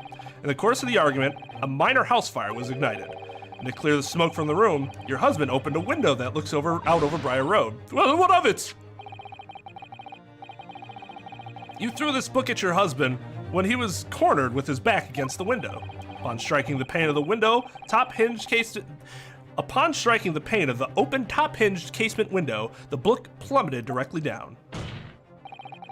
Finding its way to what we now know to be the true scene of the incident. Now, my assumption is that she picked down she like picked it up from the ground, like she bent over and was picking it up, and as soon as she bent down, that's when the knife came down and fucking caught her back. To what we now know to be the true scene of the incident. Yes, as I said, what of it? This is what I was thinking of earlier last stream, but I didn't want to say anything because I didn't want people to, like, hint towards it. I was like, did Mrs. Garrideb, like, throw the knife and accidentally kill her? But I didn't know about the window at the time, so I was like, oh no, I guess maybe not with the window. But then we learned that it actually happened on that side of the street. During the argument, you were beside yourself with rage. As such, you threw not just books, but anything you could lay your hands on. So, let me ask you one more time, Mrs. Garrideb. This knife, the one removed from the victim's back, have you really never laid eyes on it before? I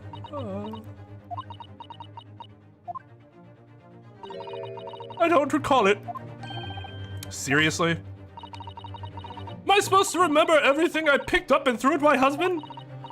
And anyway, the man over there and all that regalia said members of the jury needn't testify, didn't he? Yeah, well, the man that's behind you is actually the man whose opinion matters here.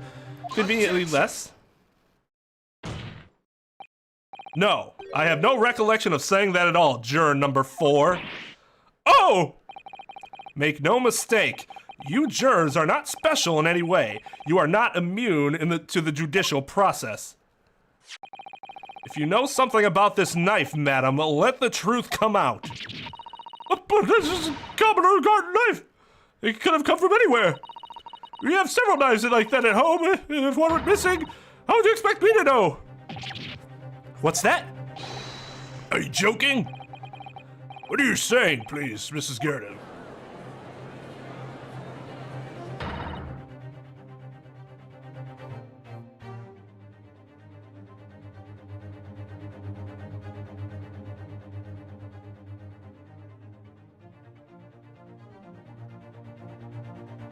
It could have been involuntary manslaughter. Is usually what we refer to. That would be considered negligent homicide. But so this is a little different because she's not dead. Now, if you go back to what I said about Wisconsin, there is no attempted, situation like that, right? But so they charge it as a completed crime. But in this situation, I think there actually might be a crime that fits, so you wouldn't actually charge her for some sort of reckless homicide. You might, because she's not dead, and there was no intent to kill. There was no intent to kill the woman, at least. It could be something like reckless endangerment with a dangerous weapon or something like that. And she could face 2 charges of it because she basically tried to kill her husband then.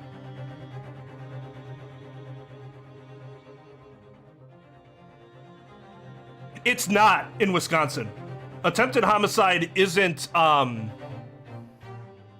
attempted homicide in the state of Wisconsin is treated as homicide in the charges. So it's not a lesser charge. But some places do have that, where there's a distinction between the two.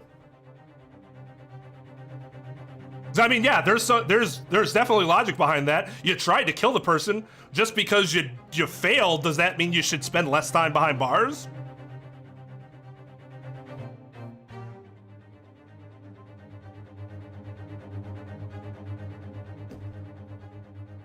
That's the other thing too. Some states could distinguish between the two, but more of for procedural purposes, essentially. But the sentences may still be the same or very similar, in which case it wouldn't necessarily be considered. It's a different charge, but not a lesser charge. It just depends.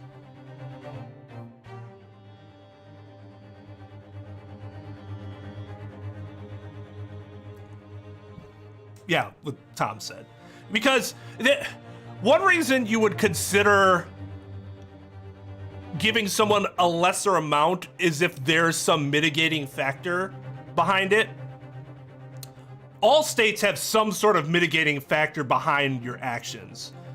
They're mitigating factors that could be applied. Doesn't mean that if you claim them, they'll work, but if you're able to successfully prove one of the mitigating factors, your time can be lessened. But for what is called a mandatory minimum, it can't be lessened below that. So if you have a distinction between homicide and attempted homicide, and for attempted homicide, they have like the same maximum perhaps, but attempted homicide has a lower minimum. If you think it'd be warranted due to the mitigating factors, and because the person didn't die, to bring it down to the mandatory minimum, or just below where the mandatory minimum of homicide would be versus attempted homicide, then you have the judge would, have the freedom to do that. Discretion is a better word. Discretion to do that.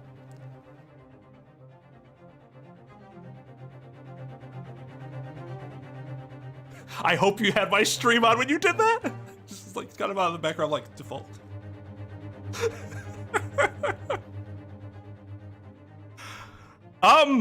So there are things I like about the game and things that I don't like about the game. I like that it happened in two different locales because it adds a very interesting cultural dynamic that the other cases didn't. The other games had it a little bit where when you were dealing with someone from another country, but you were rarely in a different country, except for investigations too.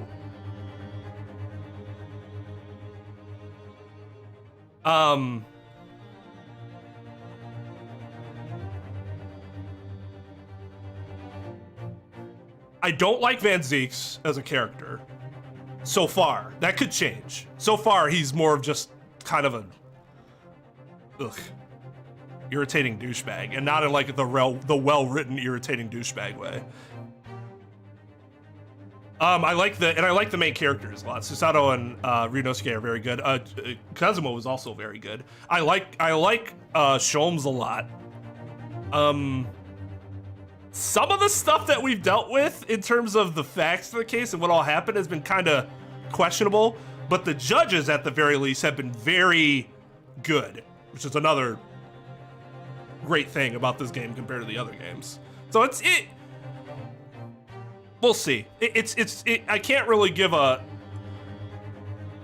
great evaluation yet because I'm not done with it, but those are just my impressions so far. Mostly positive, but there's some mixed negativity in there too.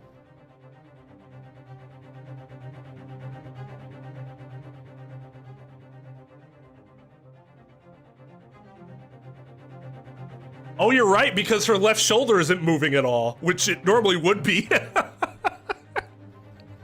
It's like a Muppet she's holding. No, you listen to me. I refuse to believe all this nonsense. I couldn't bear the thought that I'd injure someone. Do you hear? I couldn't bear it. Except for your husband, apparently. Oh, the poor woman. So, yes, I want evidence. I want to see hard evidence. If you're going to insist on this being my fault, you're going to have to prove to me that I threw that knife, if that's what you think. Let's take a look at this knife again. Oh, the tip broke. That's right. The tip broke because it hit the window.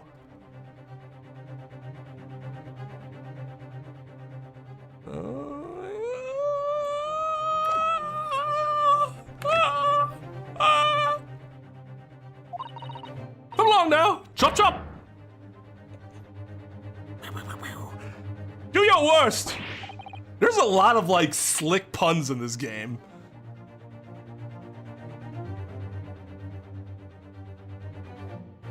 All games have flaws. There's no perfect game. You're right. I'm just more pointing out that that there are some not minor flaws. Not necessarily gigantic flaws, but they're not minor.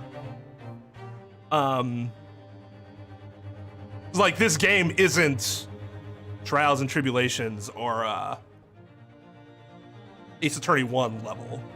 Even though, I mean, those games had flaws too, but it's also better than like Apollo Justice, where it was very uneven. Oh, the other thing I like too is how they mixed in, there's some investigation. There's a case where we had just investigation. There's a case where we had just court. And we kind of mix them together. I like that a lot. Just flaws, I guess. Just the tip.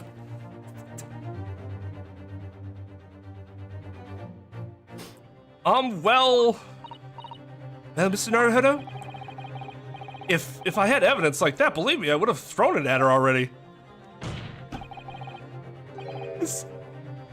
Some of the writing for this game is super fucking clever. That's what, 3 people in a row that have dropped a little like subtle pun that was amazing. Chop chop. I would have thrown it at her already. Like it's so, oh man. Just I love little things like that. Then take the stand, juror. Oh! The prosecution does not object to the defense's request to cross-examine this woman. Whammon. Thank you, Lord Van Zeeks. I'm going to have to testify. Aw, shit. Being held accountable for your actions. Boy, does that suck ass. Juror number 4. As I'm sure you'll appreciate, having observed it with your own eyes today, witness testimony can lead to the most extraordinary truths being unearthed. Truths of which the witnesses themselves may not even have been aware.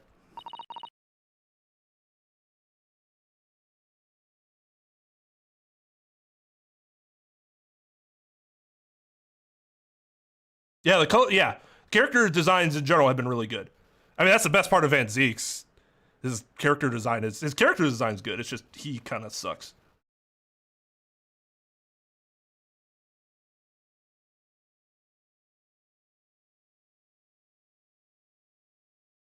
By all means, Tom. By all means, Your Honor. Oh, dearie me. So I demand your full and unadulterated testimony, Mrs. Geardeb. And mark my words, in this court of law today, we shall extract the truth. No, Tom wasn't here for the Loving Country discussion. Did you go back and watch that, Tom? You should go back and watch our discussion about Loving County, Texas. That was really interesting. You concur, counsels? Certainly, my lord.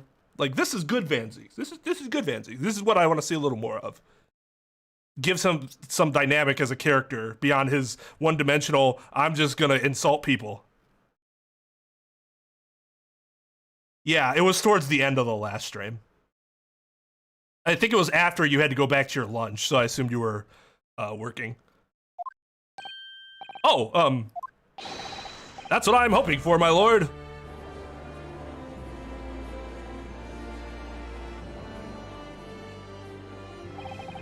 This is such a strange feeling. I'm on fire. This raging erection I'm feeling right now. What is it? Is this real success? Ah! Oh, for the first time since arriving in this country, it actually feels real.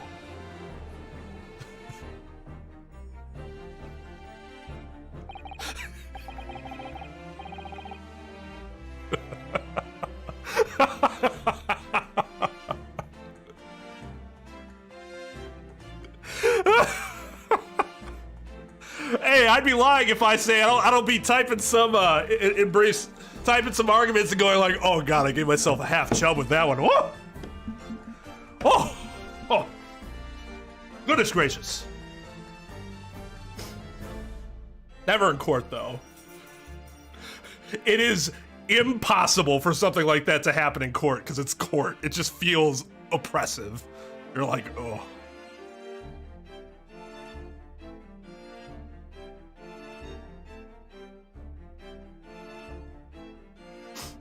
You're all bad.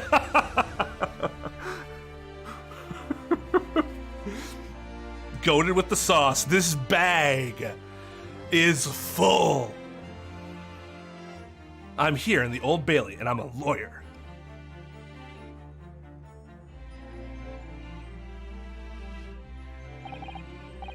Witness, state your name and occupation.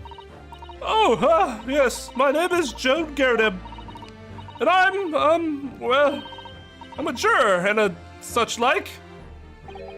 It sounds like even she doesn't know if she's a housewife or a maid or what anymore.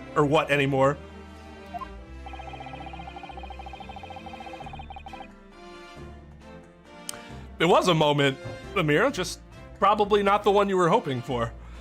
The court has decided your testimony is required in order to clarify matters in this case. You understand, madam? Yes, my lord. You will tell the court everything that took place in your household on the evening in question. And I warn you, do not attempt to hide the truth. Oh, dear me. Chin up, Joni. Nothing to worry about now. Oh, I didn't know you were here, John.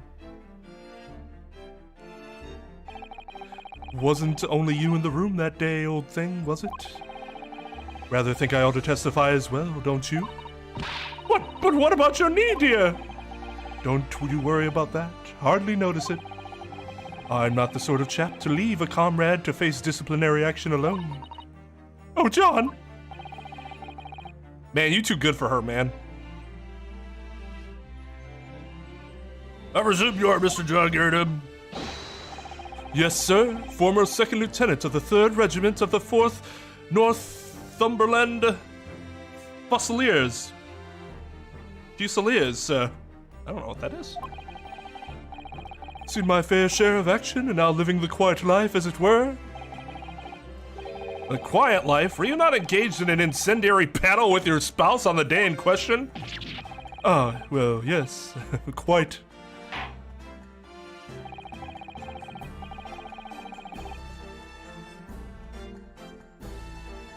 I believe this may represent a first in the proud history of the British court.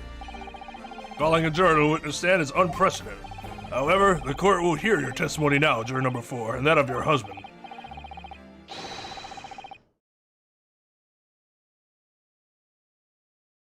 Facilier.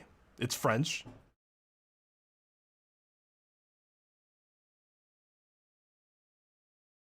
You will recount clearly and concisely the events in your home at the time of the incident in question. Sir, at once.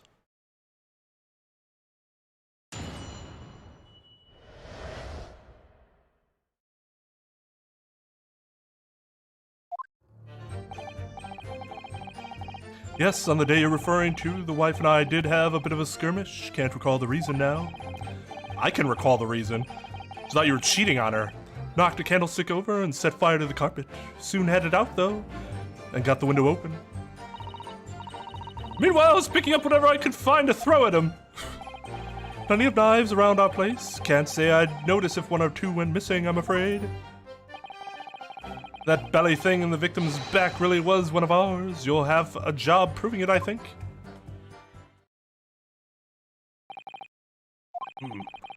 Sounds as though it was quite the battlefield in your household that evening. Although an entirely one-sided assault, it seems. The enemy caught us on the hop, sir. Had no choice but to dig in and take defensive measures. To be honest, if the enemy had kept shelling us for another minute, we'd have been toast. Of course, a veteran such as myself was only too aware that on every battlefield, you're just a gnat's whisker from death at any moment. Are we still talking about a marital quarrel here? Good luck, Amir. Well, I must say I'm dubious that this testimony will shed any light on the origins of this jackknife. In combat, one's focus narrows such that surroundings are barely noticed.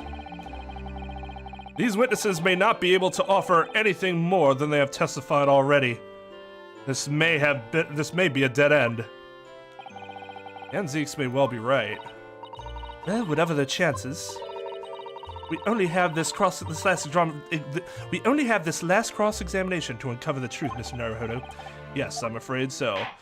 Although that's not actually true, because if something else were to come out of this, then we might be able to have that cross-examination testimony too. Though at this point, that seems unlikely, admittedly. Very well, counsel. Begin your cross-examination.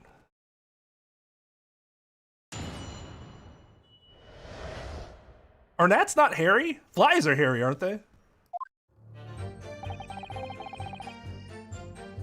Hold it! The reason is what you told us yesterday, I believe. Yes, that's right.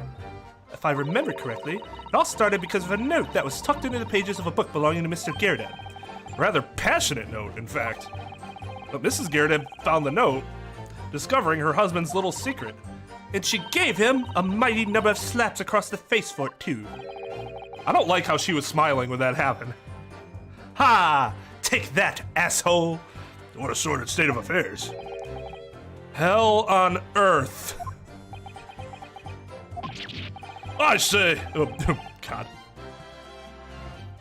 I went to the judge right away. I say when a chap says that he can't recall such things, it's common decency not to drag it all up. Yeah, but this is testimony. Normally I'd agree with you, but...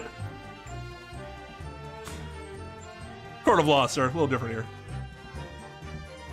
Hold it!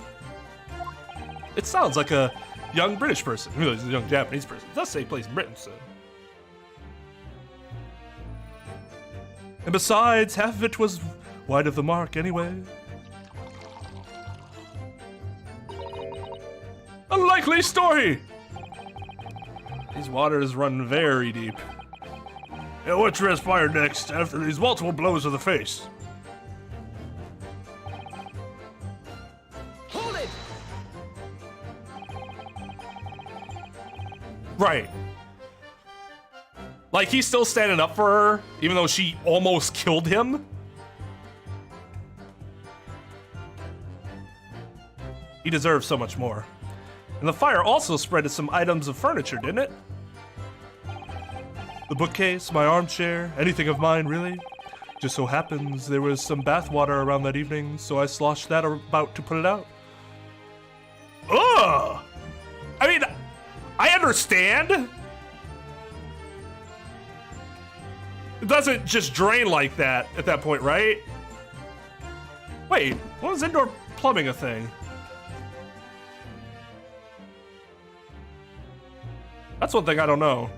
I always said one of the greatest inventions, and when people say name the 3 greatest inventions in mankind's history, or 5, one of them I always note is the indoor plumbing, because I cannot imagine what it would live like in a place, in an area that didn't have indoor plumbing. The smell.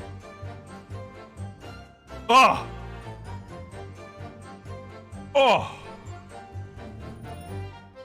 Garden bath water for sale. Oh. Whoa. We were gonna put it on market, you see. Well, and it's been made clear that he did not have wealth, so yeah, they...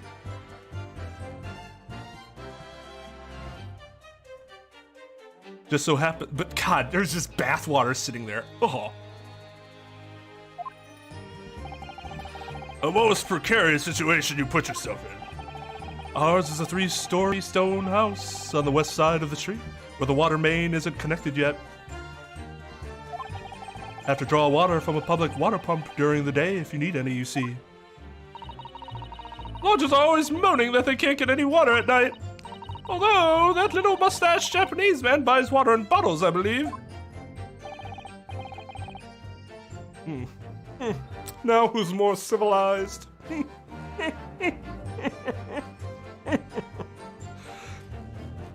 Bottled water. Ugh. The defendant, Mr. Natsume, you mean?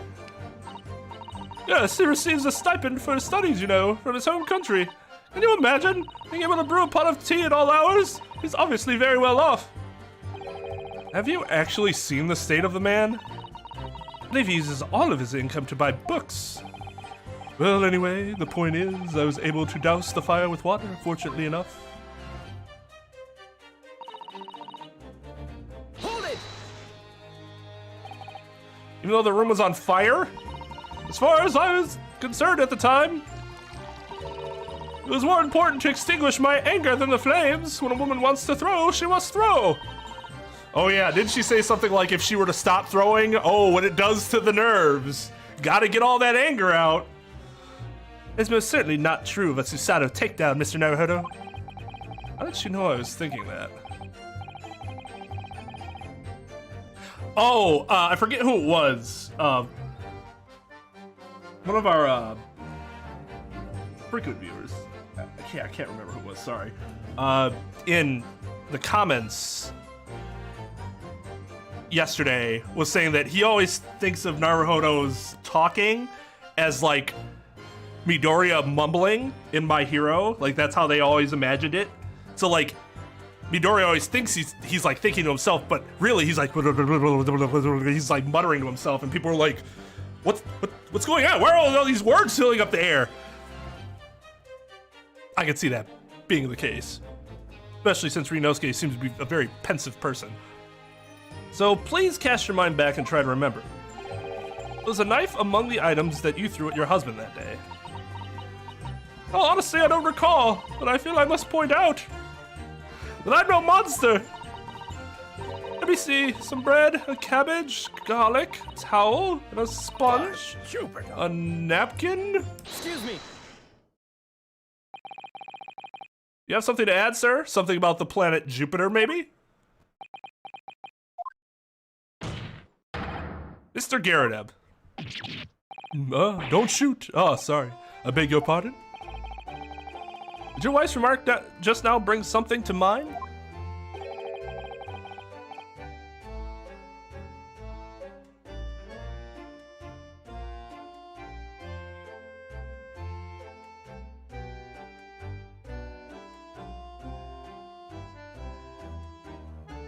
I can't imagine it looking very good, though. It look all ugh.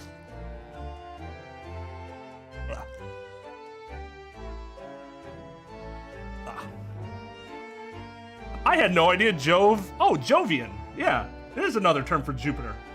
I never thought about that before.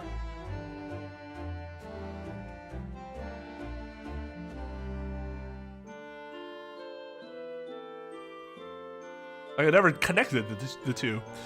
Nothing of any significance, no. Just that the barrage of projectiles the old thing launched in my direction was somewhat more solid than she implies. Was somewhat more solid than she implies. Books, bricks, and the fire poker, I seem to recall. Bricks? Ouch. How'd that not shatter your glass? And the woman's aim is uncanny. Ah! Good grief, woman. We're not at home now. This is a court of law. Oh, dearie me. I'm so sorry, dear. She's pouring it in his pipe. What's she even doing with a teapot in here? What are you doing with a sword in here? Honestly, John, I never would have thrown such things at you, obviously. Oh, take a look at this, then. How do you suppose that happened, Your pipe, sir? Had this thing in my hand as usual at the time of the onslaught. Knocked it clean out with one of her soft projectiles, she did, yes. Whenever I went to pick the thing up, and when I went to pick the thing up, it was broken in two. I'd like to see a sponge do that sort of damage. I see, your pipe was broken. It would never have been sent flying unless I was hit by something pretty solid. Anyway, I've managed to bandage the thing up for now. Oh, you are one to exaggerate, aren't you, dear? I wonder what we should make of this account. The defense believes Mr. Garadev's remarks just now may be of great significance. This war veteran's words only tell us one thing. Betray a fiery wife and pipes, as well as hearts, may be broken. Sentimental wisdom, perhaps, but hardly worthy of adding to the formal testimony. Indeed, common sense, one might say. Might one? In that case, would you at least permit us to examine the pipe, sir? Well, I don't see why not. Oh, dearie me. There you go again, trying to ingratiate yourself with a young lady. Oh. Very well, the court will accept the gentleman's pipe as evidence. Hope I didn't speak out of turn, Miss Naruhodo. I was just feeling rather disappointed for you that your request was turned down. Oh no, it's fine. Thanks to Sato-san, we may have some new evidence to work with. We should examine it carefully. Well, thank you for that rebuttal, Mr. Garrett. Now, we can return to the crux of the matter. What can you tell the court about the knife used to attack the victim?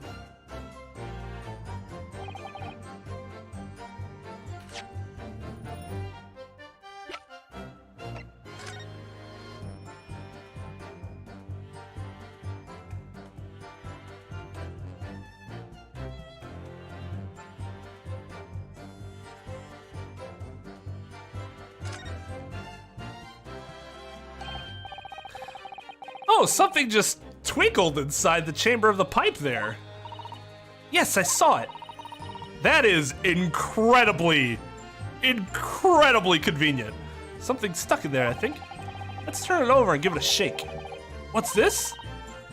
It's a tiny fragment of metal. It looks like the tip of a blade or something. Tip of a blade? Surely it couldn't be.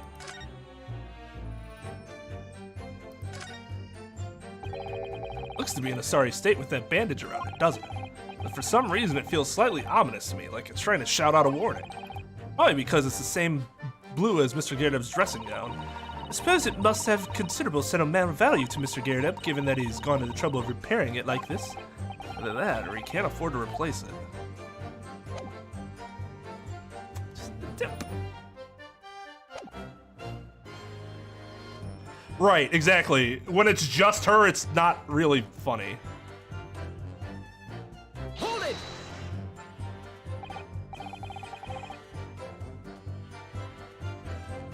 Sorry, would you care to elaborate? Nothing to say, really. Rather partial to the spot of carving, you see. Pipes and whatnot. Fishing tackle, you know the sort of thing. It's a passion we both share. I like to carve little wooden trinkets, too. And then there's my leatherwork. Sorry to say, we're always losing knives around about the place, and we have dozens of the things.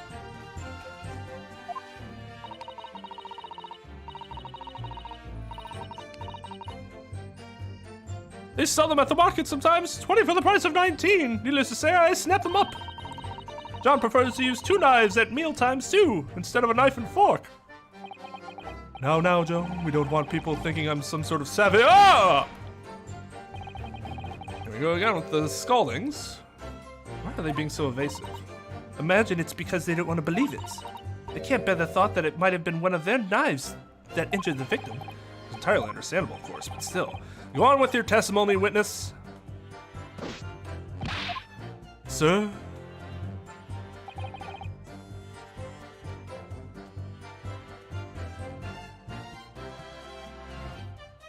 I just show it now? Objection! Mr. Garrett, could I ask you to take a good look at this, please? You can ask, but I don't see a belly thing. Can't? Used to call me Dead-Eye Deb. Back in the regiment, of course, but that was some time ago. Even when I'm trying to enjoy a large print book by the fire these days, I struggle to tell a B from a D and a P from a Q, to be honest. I feel you. Oh, he does! Dearie me, it's rather wearing being asked about every other letter and every other word. That would be annoying. Can you tell me what this word is? Oh, wait, don't go away yet. I also need help with this word. I can't tell what that letter is. I mean, they make a lot of it. They seem addicted to it. You must D very doesy.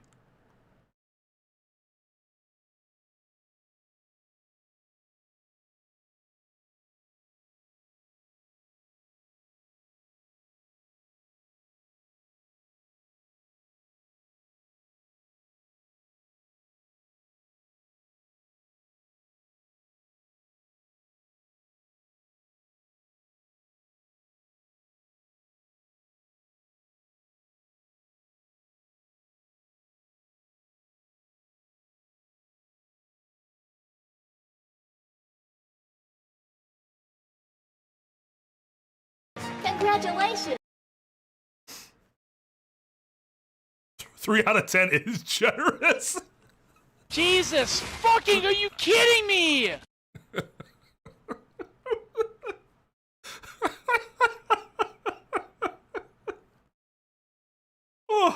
Oh God.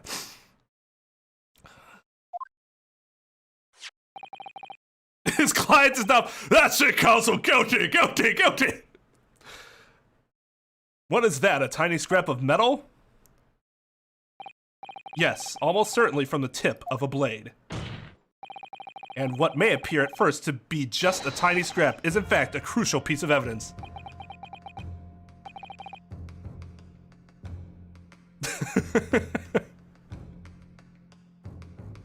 Interesting. And where did the defense come by this evidence? It was lodged in the chamber of Mr. Garrett's pipe. Source, trust me. Instead of showing everybody right away. Now I would have been like, oh my God, look at this. Instead of taking it out and then being like this and then later being like, look what I found. My pipe, you say? By Jove, I wonder how it got there. And what precisely does this fragment of metal signify, counsel? Are you suggesting that it is in some way related to the matter of the stabbing on Briar Road?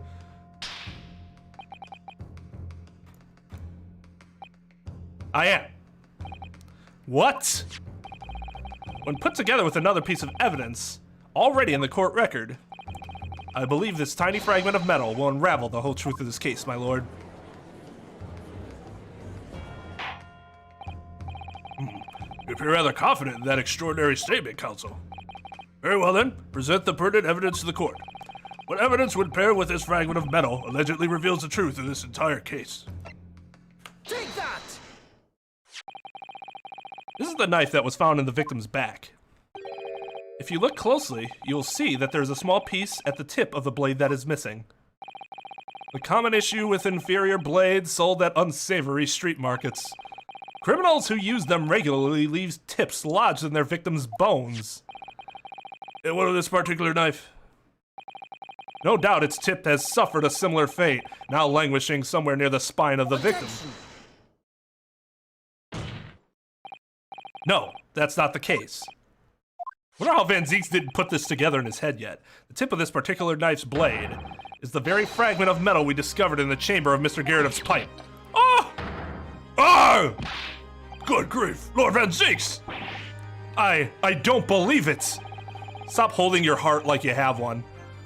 The knife from the crime scene and this fragment of metal are a perfect match!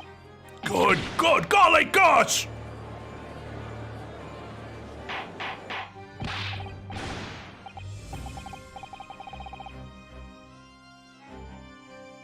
Order! Is this some sort of Eastern sorcery?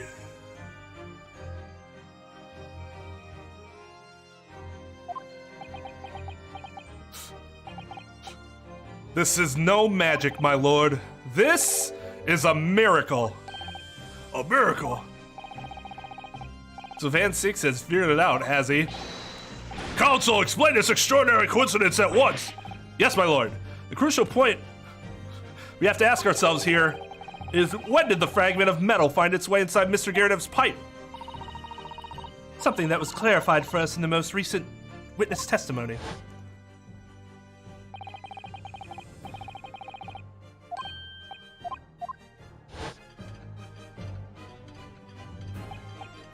Oh, dearie me!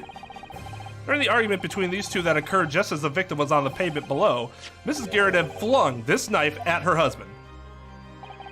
However, the knife missed Mr. Garrett, instead striking the pipe in his hand at the time, which caused the tip to break off, of course. Good lord! Yes, and that is when the tiny tip of the blade found its way inside Mr. Garrett's pipe. The chances of that are 1,000,000 to 1. And yet there's no other credible explanation for how the tip of the blade ended up in your pipe. Then, after losing its tip, the blade ricocheted off the pipe and flew out of the open window.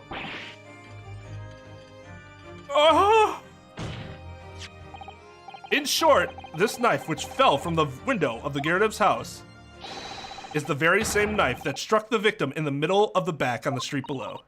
Oh gosh! Oh dear! Oh. No!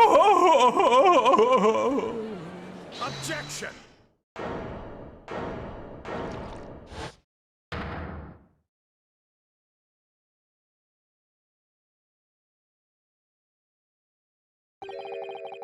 A full-bodied theory, I'll give you that. More like a cab than, say, a Pinot. A complex bouquet of seemingly trivial points plausibly arranged to create an almost passable vintage.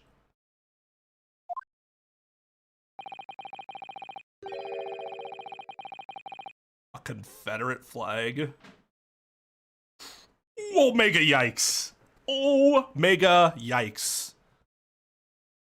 Allow me to toast my learned friend's characteristically Nipponese approach to bottling his argument. Sorry? But after all, it is just a theory. The bottle, I fear, is corked. Because you see, my leg, it's spoilt by an insurmountable inconsistency. An insurmountable... what?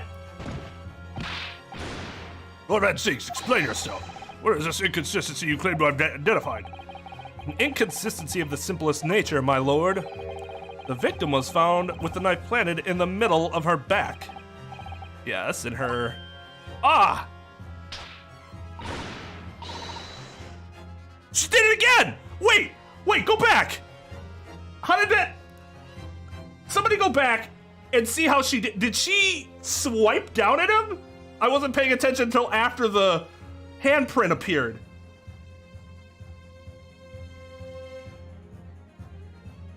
In court? I mean, we're talking about the same franchise that allows a woman to whip everyone in sight. She did swipe down. Okay. What an interesting way to slap somebody. That's right, you silly little man. Now, Joan, old thing, what are you getting so excited about? Let us consider the basic facts of the case once more. The victim was walking along the pavement before being stabbed in the back and falling to the ground. If the knife that struck her had fallen from above, there's no possible way it could have planted itself into the victim's back. God! We've already figured this out.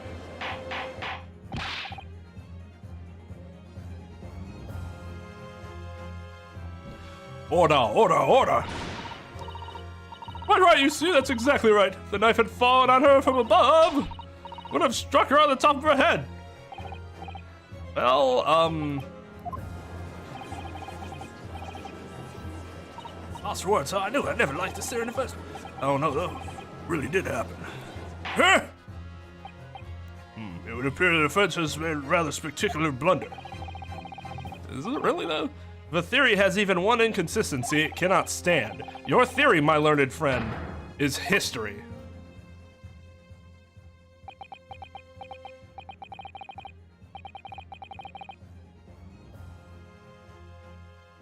The thumb was at the top? Yeah, that's weird then. We were so close, I could see the truth. So sure we were on the right track. Now, the way has been blocked completely by just one simple inconsistency. Or in other words, we simply need to eliminate that one inconsistency. In theory, the theory will stand. Mr. Sato. Mustn't worry, Mr. Naruhodo. You were just caught off guard, that's all. And your mind went blank. But if the path you were on is indeed correct, then a way will present itself. The key to this is in the court record, I'm sure. All the information you need is there. It seems you have nothing to say, my Nipponese friend. Well, your silence speaks volumes. A tacit acceptance that your theory is fatally flawed. Objection!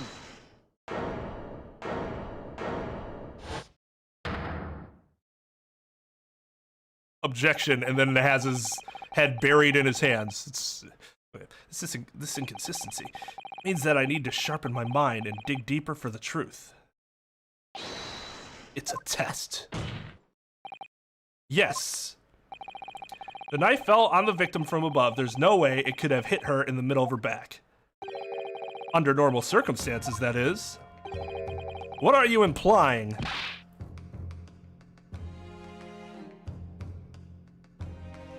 Counsel? There's a piece of evidence in the court record that can explain this inconsistency. That can explain how the knife that fell from above could have pierced the victim's back. We already have the answer. Goodness! Utter madness. Surely this must be the last time. Counsel, present the evidence of which you speak.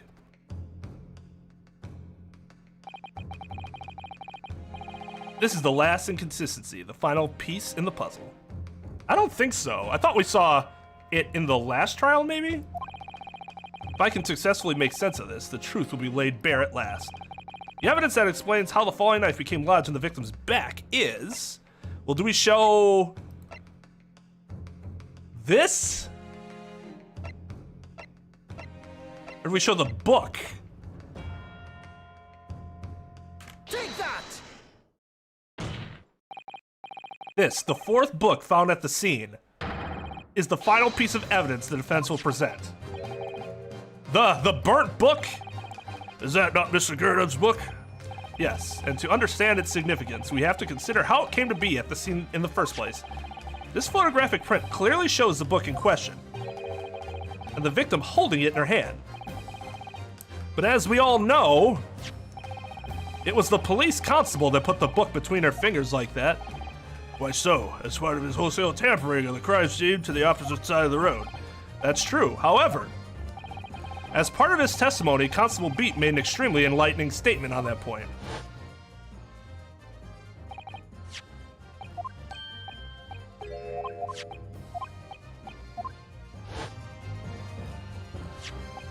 In other words, the victim had already picked the book up at her own volition. And clearly that must have been before she suffered the knife wound. Well, I should say so. For being attacked with a knife, I don't imagine she would have been doing much of anything.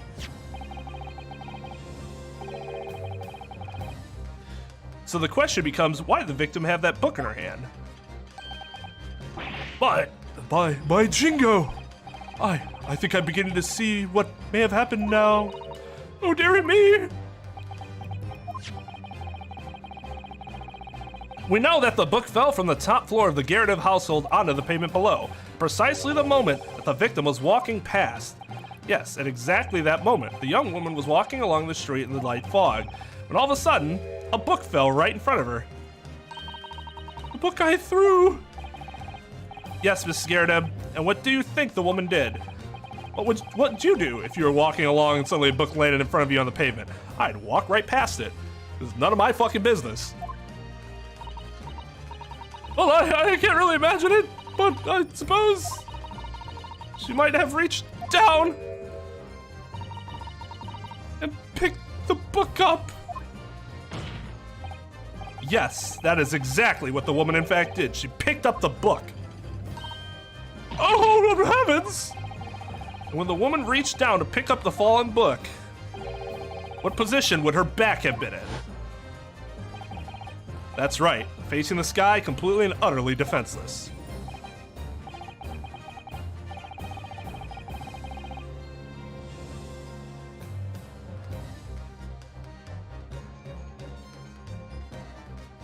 The first thing I would probably do is like move to the side to avoid where things were falling, instead of going right to the spot where the book fell and other things may also fall.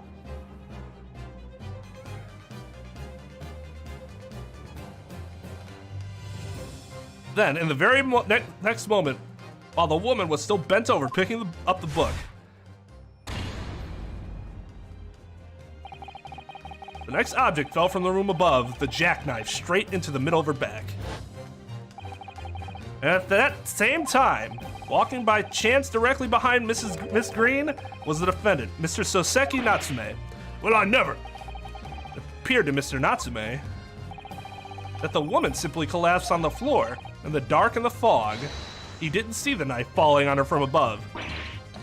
Ah!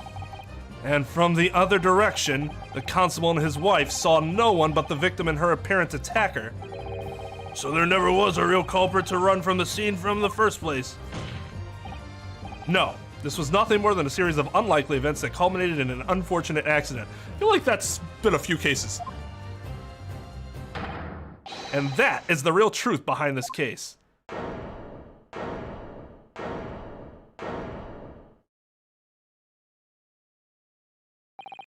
Well, Mr. and Mrs. Garrideb?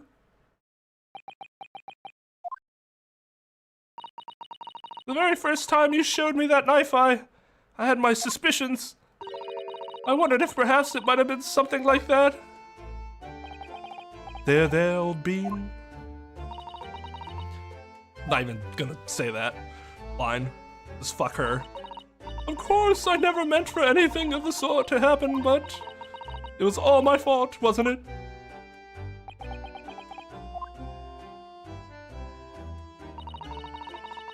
He's like, I'm not going to correct you.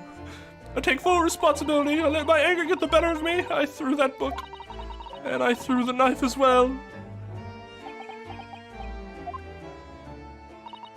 John, dear. It's all right. I know. I'm ever so sorry. Truly. I'm sorry.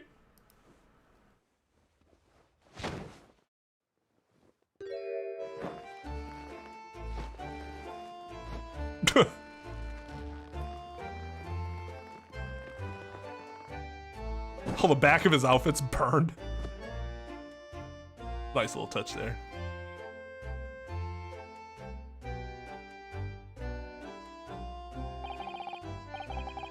Lord Van Zeeks, what news of Mrs. Garrideb?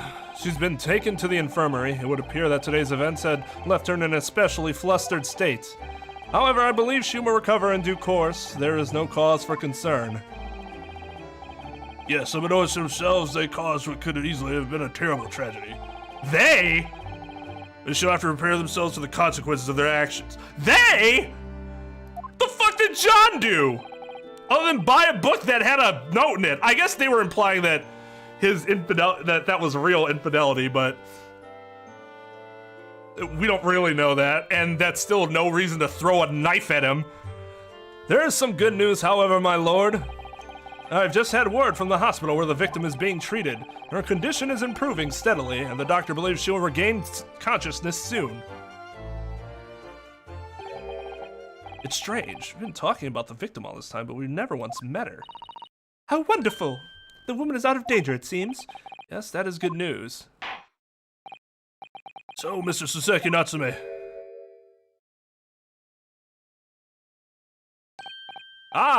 Yes. On behalf of my fellow countrymen, I would like to take this opportunity to beg your pardon, sir. I beg your pardon. You came from your distant eastern homeland to study our great British culture and have been repaid with immeasurable unkindness. Please accept our heartfelt apologies.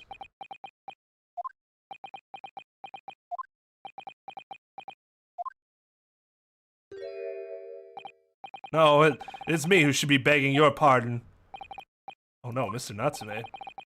That evening, when the young woman just collapsed on the pavement before my eyes, I jumped to the wrong conclusions again in my confusion. What conclusions, sir? I was sure that the woman was dead. Yes, Constable Beat said the same thing, didn't he? He thought she had been killed too. Suppose she must have looked completely lifeless. It's been about a year since I arrived in Great Britain now, but I can't get used to the life here. I can't relax. I'm sure there are evil spirits lurking in the fog, like they're haunting me. Or Soseki-san. His imagination really has got the better of him. Yes, poor man. So when it happened, I thought the young woman had been taken by the fog spirits. I should never have dropped my books like that and run away. I should never have called for help I should have called for help for a doctor, for the police. Instead, I've managed to create a rift in the relationship of trust between our two empires. And for that, I am truly sorry.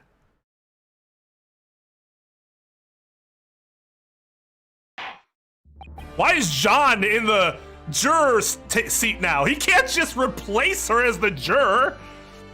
One could indeed say that some sort of mischievous spirit has been at work here, I think, one that created a chain of unfortunate mishaps. We were befooled by this spirit and led to false conclusions. But thanks to Lord Van Zeeks and our young lawyer here from the east, that claim has now been broken and the spirit exorcised. I heartily commend you both. Oh, Now then, ladies and gentlemen of the jury. yes, my lord. In concluding this trial, I must ask one last time your decision regarding the defendant's culpability. Are you ready to present your findings to the court? As foreman of this jury, I can assure you we've reached a fair and just conclusion. I do declare the truth can be extremely cruel at times. Well, I didn't suspect the woman next to me, that's for sure. Sitting in for the old bean while she's out of action, you know, but I know what her decision would be.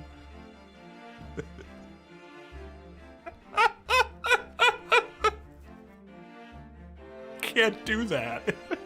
You can't do that. Maybe there was some old law where it's like, if the wife was a juror and she fainted or something, the husband could take her place. Maybe. Shit was fucked up back then. It wouldn't surprise me, I guess. Does this mean I'll finally be able to get out of here and start work? Well, it's about time. Huh? I'll say I have a corker of a story to tell the grandchildren when I get home, won't I? Very well, ladies and gentlemen of the jury, I hereby demand your final decisions. Mr. Foreman. Not guilty. Not guilty. Not guilty. Not guilty. Not guilty. Not guilty. Not guilty.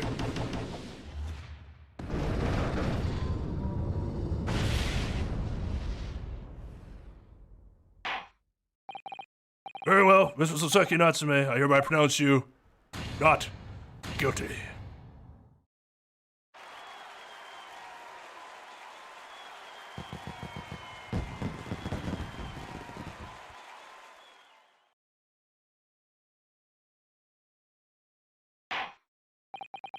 And finally, Mr. Natsume. Oh, yes, yes, lord, sir. You're now a free man once more. It is my hope that you will continue to further your education in British culture. And may you never again be brought before me. Oh, yes, sir. Of course. On my life, I swear I will never set foot in a courtroom again. I'm transported to tears. That one kind of missed the mark. Thank you, counsels. Court is adjourned.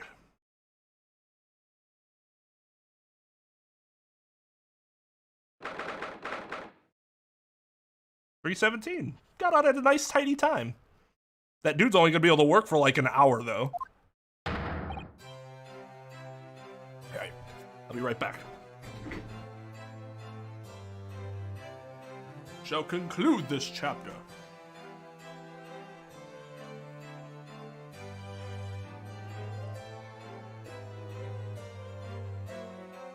Pink pocket square there. Interesting choice.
sorry for the delay.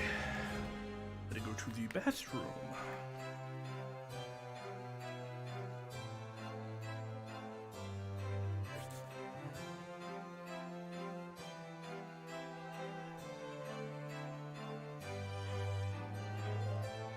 Oh, locum. Wait, you mean me? Of course. Is there another locum here? Is there even one? Compared to the original locum student, Mr. Naruhodo Esquire, your name has become rather short, hasn't it? What's wrong with using my actual name? Oh, at last, I'm free, I'm free!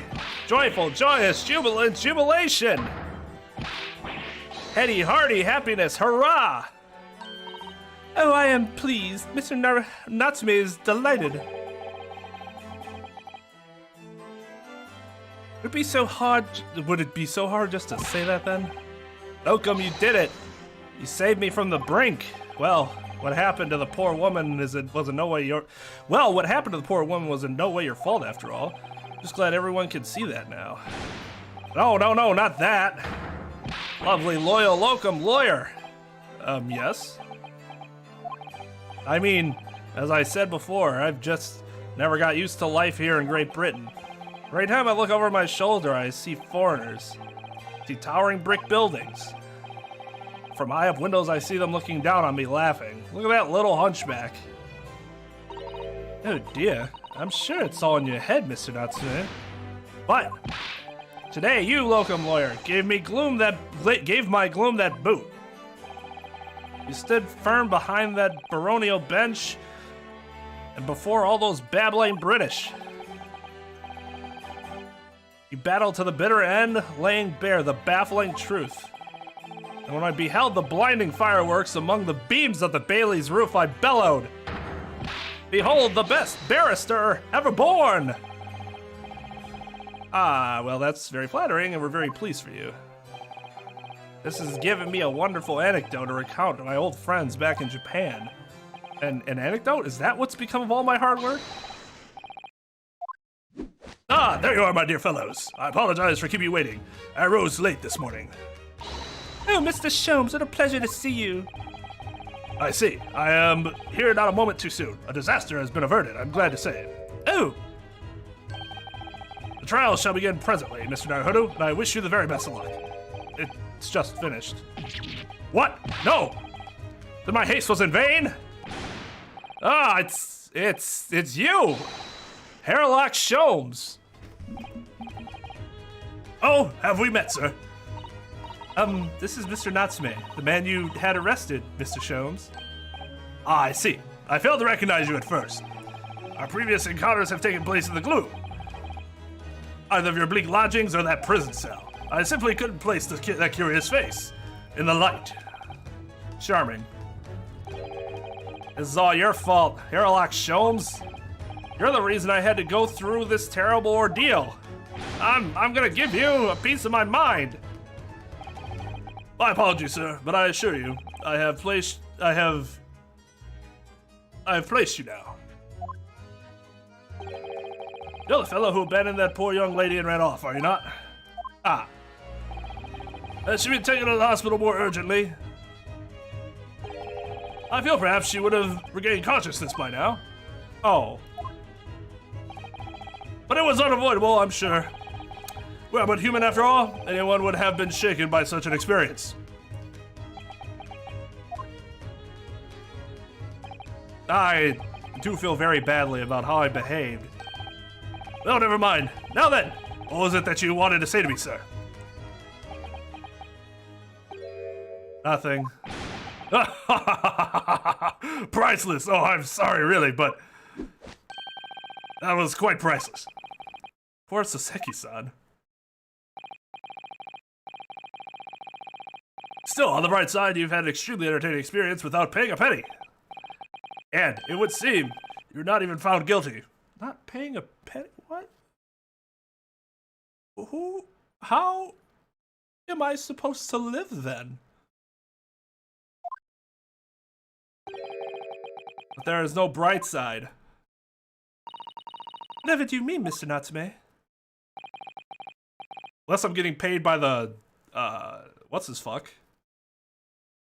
Even after this, I'm still cursed by the spirits and now by the Reaper. Ah, Lord Van Zeeks. I haven't forgotten, you know, what facing that man in court means. Even if you're found not guilty, you're still doomed. It will be all right, Mr. Natsume. The Reaper appears... If the Reaper appears trying to make trouble, I will protect you. Hey-ya! The perfectly executed Susato takedown. Much as I like being turned on my head, a bit of warning might be nice next time, Miss Susato.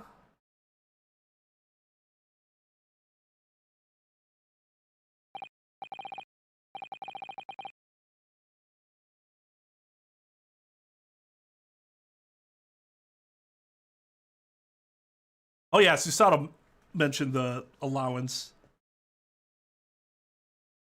So, Mr. Natsume, what do you intend to do now? You mentioned something about recounting your experiences to your friends back in Japan.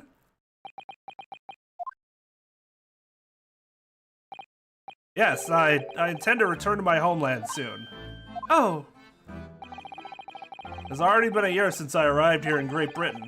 I visited universities, libraries, bookshops, basically everywhere with books. I've been honored with the tutelage of professors. I've learned so much about the wealth of literature here, and the city it has shaped. I've come to realize that it is my calling to sail home and tell my fellow countrymen about it. that's very touching, Mr. Natsume.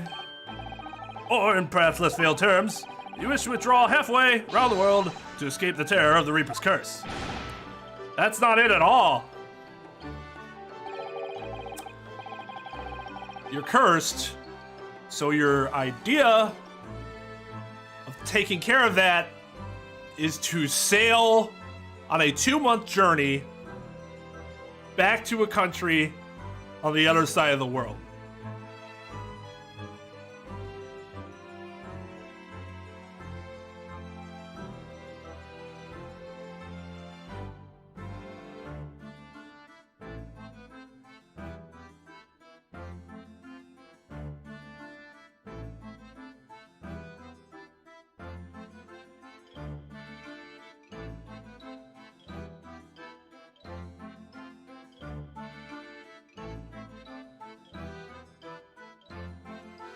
The more I learn of literature, the more this strange feeling claws at my insides.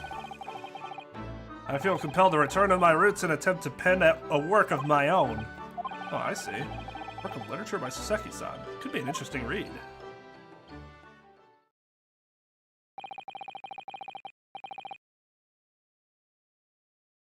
What about Miss Susato and yourself, Mr. Naruhodo? Sorry? What about us? We return to Japan alongside your mustache compatriot? Why would we? A week has not yet passed since we arrived in London. And only now does it feel as though we've finally found our feet. And you are accommodated in a hotel at present, are you not? That's right, but we need to find lodgings before it bankrupts us. I calculated we can only afford another 10 nights before our entire budget is exhausted. Oh, you can take my lodgings.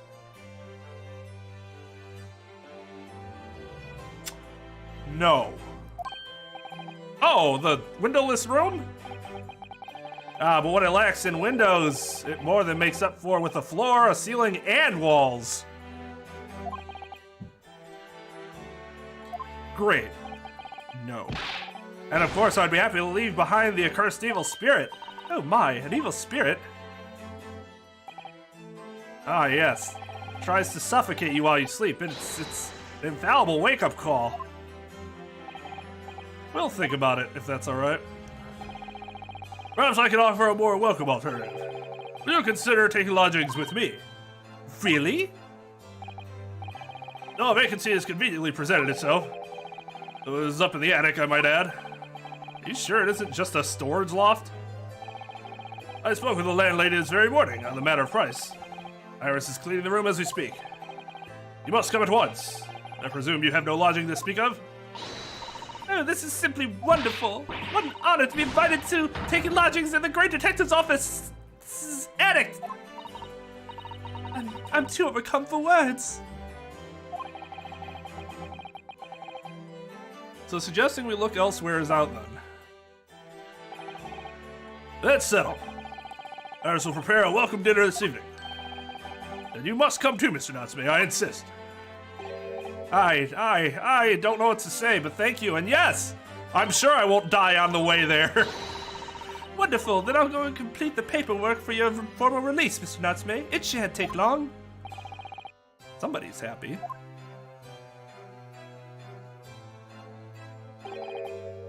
Welcome. I knew that you wouldn't let me down. I'm truly delighted to have met you in London. Likewise, Mr. Natsume. It's been a privilege meeting you two. It's a shame that we're gonna have to say goodbye so soon. Well, I've come to realize that I belong in Japan. But welcome, we'll meet again one day. Yes, I'm sure. Hopefully by then, I'll be a successful lawyer. Hopefully by then, I'll be a successful author. Well, my dear fellow, our carriage appears to have arrived. Shall we go, Mr. Naruto? Yes, Mr. Sholmes.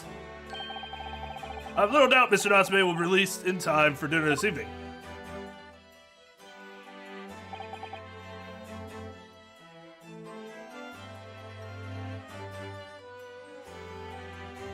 Oh, really? And so, with Soseki-san's innocence successfully established, we rode with Mr. Sholmes to what was to become our new home.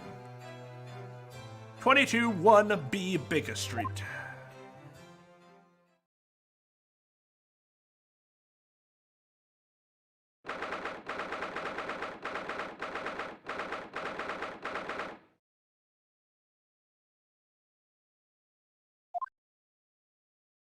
Kind of reminds me of the Persona 5 room.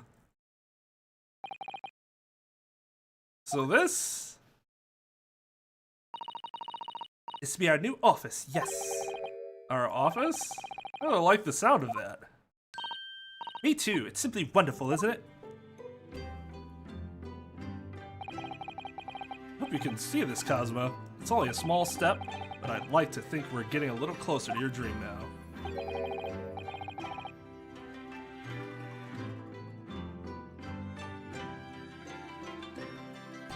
So, my dear fellows, you like the place?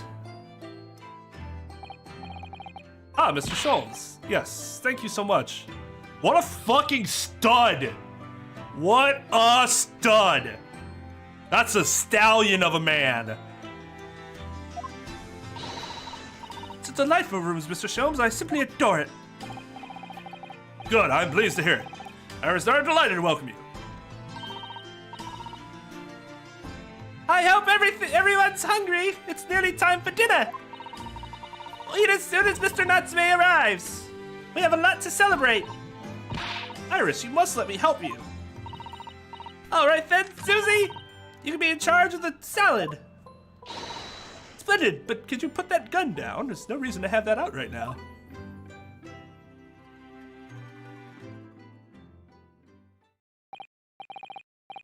The Skinsy Scales tip!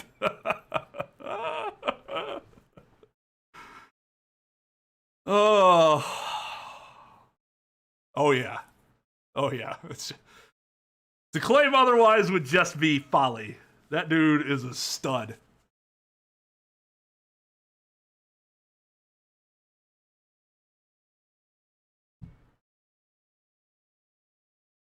So, Mr. Naruto, how does it feel?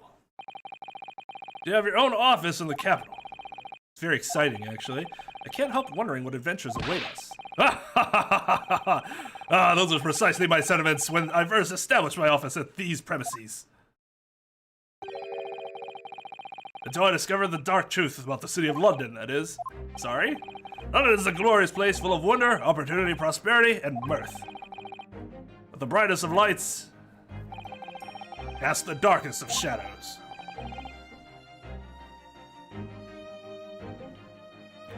Shadows? What do you mean? Well, I believe you're well aware of the murkiness that lies beyond London's facade already. So, once again, Mr. Naruto,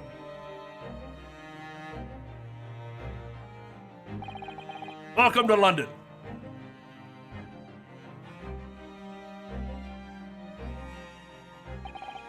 Of course, at the time, I had no idea of the significance of those words Mr. Sholmes so casually spoke. Wasn't all that casual, though? But it wasn't long before my turn came to lift the facade and see the true depth of the murk that lay behind it.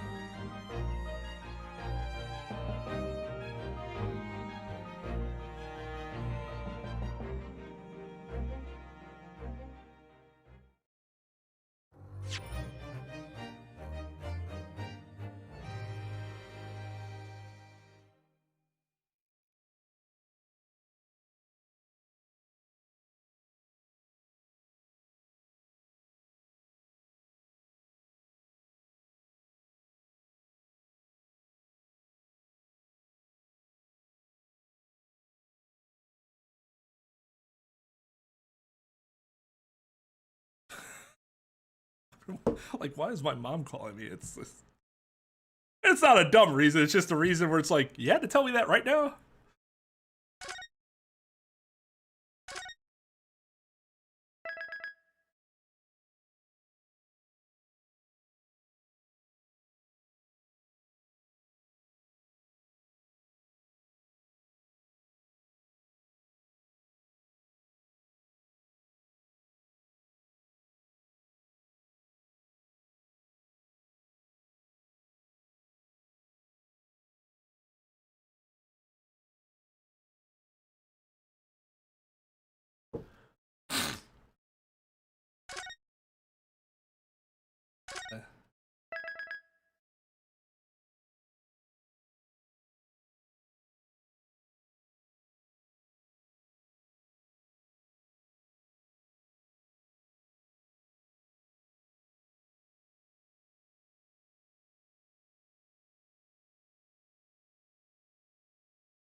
Yeah, sorry about that.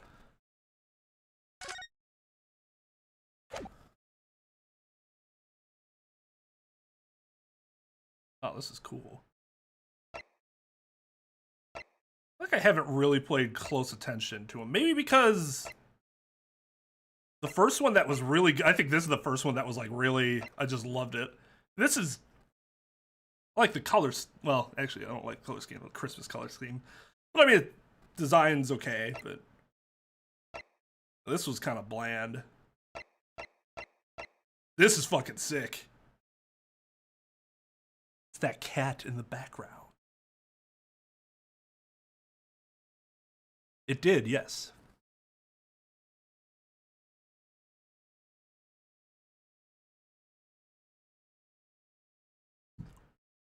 Welcome to London, woo!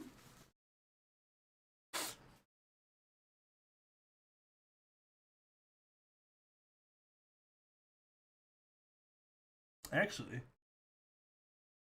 it's more like a dog or a wolf.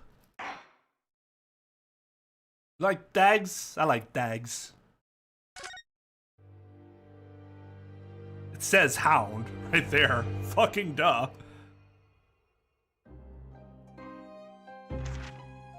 It's coming! Sholmes's cry pierced through the thick wall of fog around us. Wisps of vapor flowed over the pistol as I cocked it, and I waited, breathlessly, in the stillness.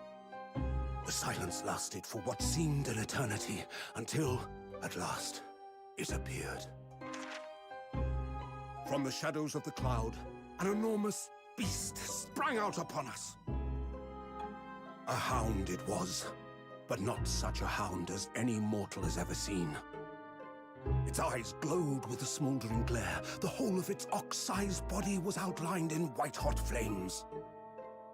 Its rumbling pant and hideous howl, so terrified was I that I began to tremble with fear. "Look well, Wilson," Sholmes declared, gazing upon the mystical beast. "For this is the diabolical hound of the Baskervilles."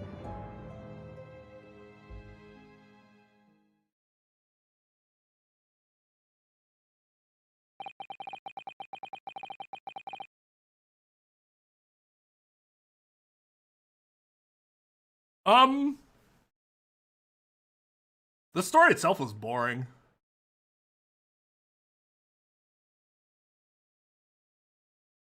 Like, the only strong emotion I had out of it was, fuck, what's her face?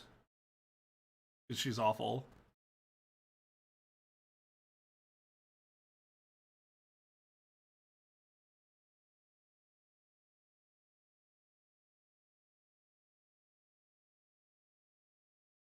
But yeah, it was fine, I guess.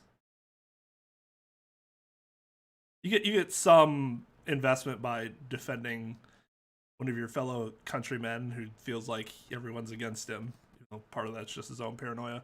But then you have Van Zeeks and the jury, and you're like, oh, maybe it's not so much paranoia. But yeah, I mean, it was fine. Filler is probably the apt description of that. Very filler. Our first 2 months in London passed by in a flash. That disconcerting courtroom experience we were first thrown into on the day we arrived in the country. And in Saseki-san's terrible ordeal that followed closely behind, we had emerged victorious. However, there then came an abrupt end to our opportunities to appear in court. It was hardly surprising, of course. I was nothing more than an amateur, an unknown student of law from a faraway land. Okay, I'm gonna call bullshit on this, the same way that I'm gonna call bullshit on how it took Phoenix so long to become famous, even though he was doing things very few people ever did. He came in won his first 2 cases against the Bailey, the Reaper of the Bailey, who has a reputation, and everyone knows about him. But they don't know about the dude that beat him twice in a row. They don't hear about that. I think that's probably horseshit. So life in our little office was very quiet. That is. But it was shattered one day by that fateful telegram.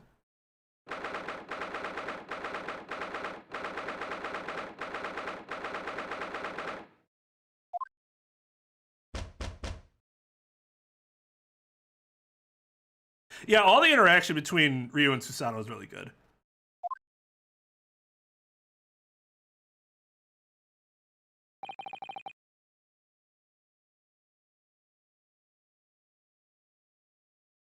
Some of it was racism. But to assume that, I actually think it's quite arrogant of someone to assume that everyone's looking at them. To assume that you are so worthy of attention that everyone is looking at you, that is some conceit. Now, obviously, there was some blatant racism in the court, but I don't think, I would be surprised if it was as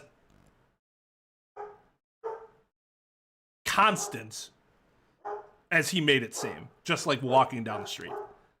People pointing and laughing out of their windows.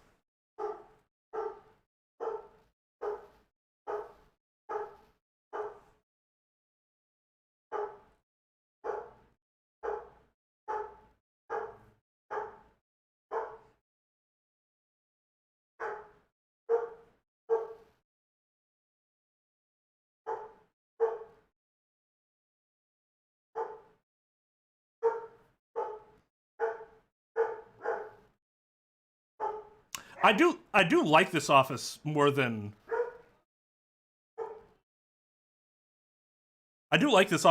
Phoenix's because of the cozy feeling. I agree. Phoenix's was more, Mia created it was a pretty sterile environment.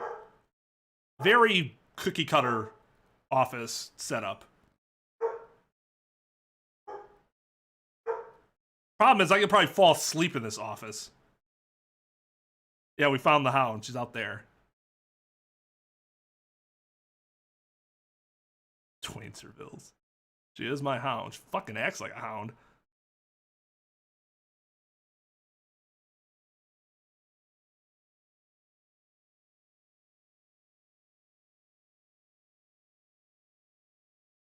Right, but the fact that the Reaper has a reputation means that any lawyer associated with him should probably gain a reputation too. Especially if people are like anticipating whether or not that person's going to die or not. And then if they do die, you don't think our name is going to be associated with that in some way?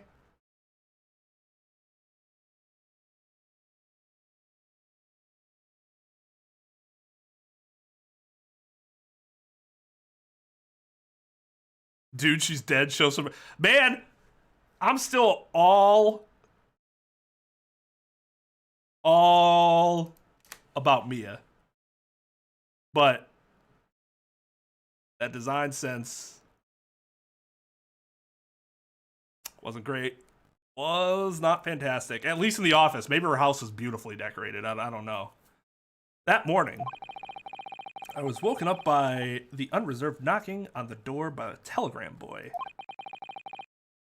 After he'd gone, Susato-san's behavior became very obviously strange. Susato-san? Yes! Is it time to leave for court already? Let me see.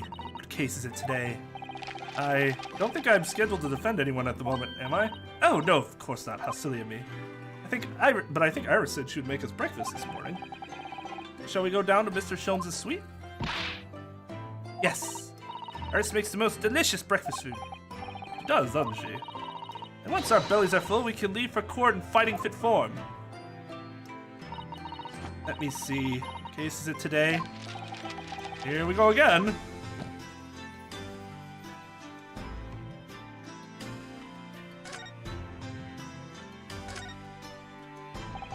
So, what was it about? A telegram that was delivered this morning, I mean. Oh, a telegram? I don't know what you're talking about.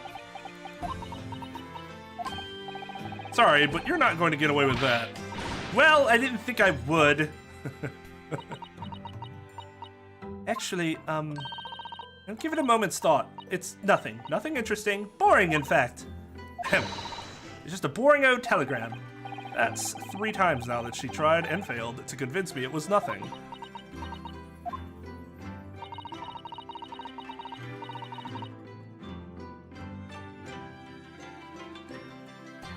Yeah, there's a lot of politics involved in that.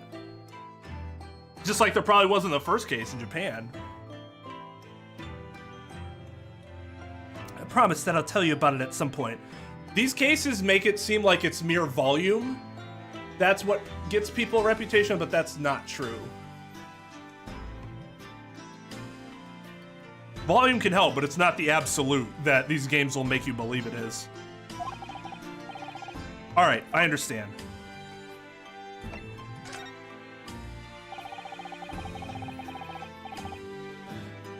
We don't know yet, but we do know that she is royalty or aristocracy of some sort. We just don't know how.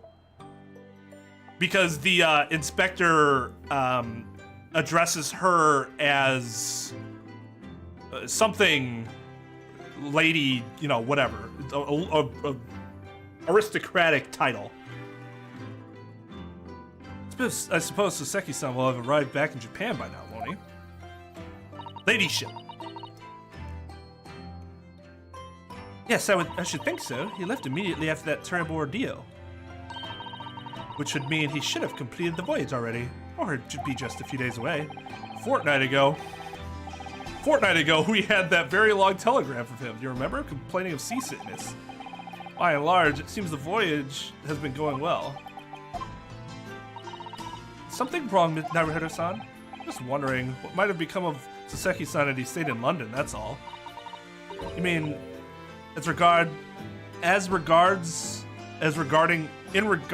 wait, what? You mean, regarding Lord Van Zeeks, the Reaper? Yes, I can't help wondering if seasickness would have paled into insignificance in that case.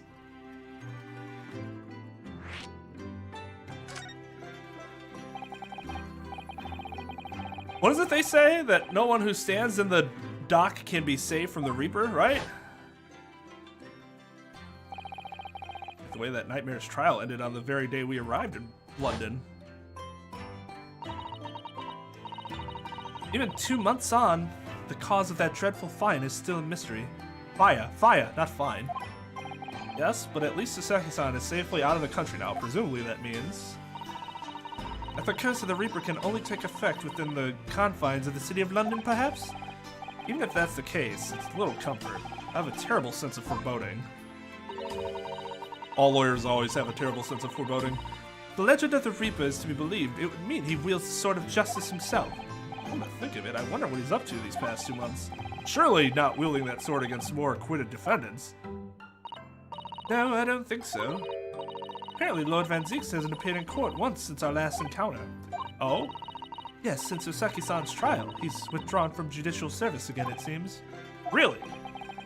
Just like before, when he wasn't seen in court at all for several years. So it's just been me who's had to face him in the recent span of trials, then. Just my luck. I wonder if luck doesn't come into it.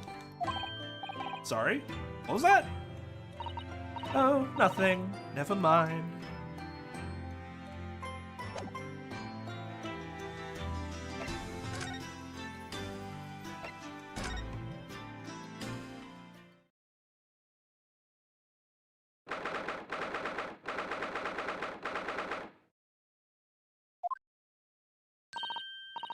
Morning, Reno! Morning, Susie! I was gonna call her Sussy on the internet too much. Good morning, Iris. Iris? What is it, Reno? What's that terrible noise? It sounds like a cat being strangled. Ah, yes, you've noticed that, did you? Oh, so he's bad at it here? Really isn't the best form this morning, it seems.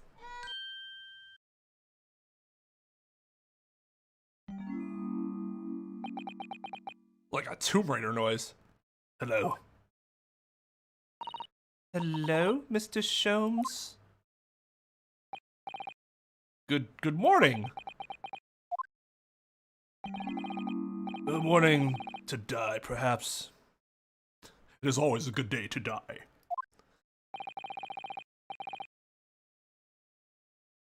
Has something happened, Mr. Sholmes? You look miserable, and the way you were playing the violin before.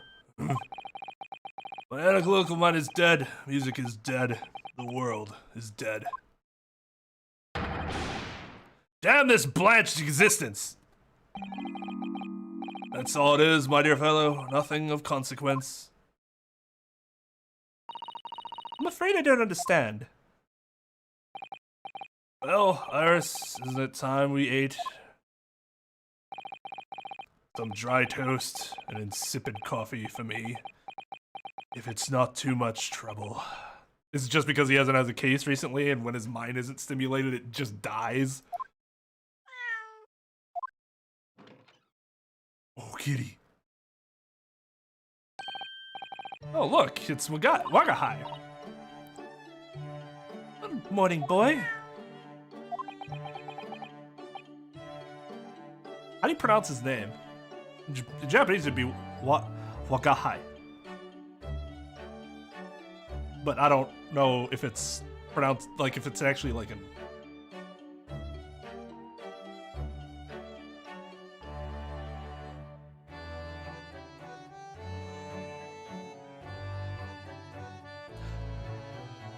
Gotcha, okay.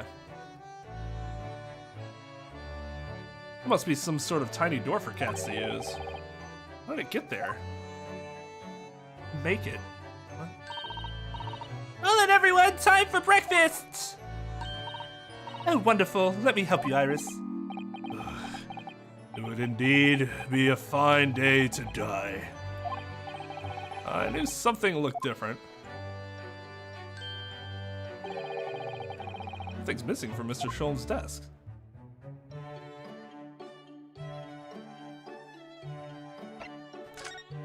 I honestly don't remember what's missing. Look at Mr. Sholmes' desk, it's completely clear. That enormous machine usually on it? Ah. We can never hope to understand what goes on in the great detective's mind, Mr. Naruhodo. Why, next time we're invited, we may find he's vacated the entire suite. Not scarily plausible, actually.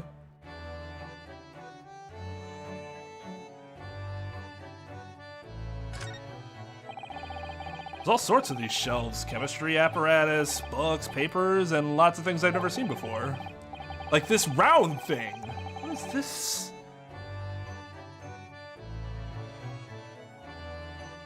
What is this? Africa? What's that? It's been so fun! It's all heaped up so high, I can't help feeling that the whole lot is going to topple at any moment.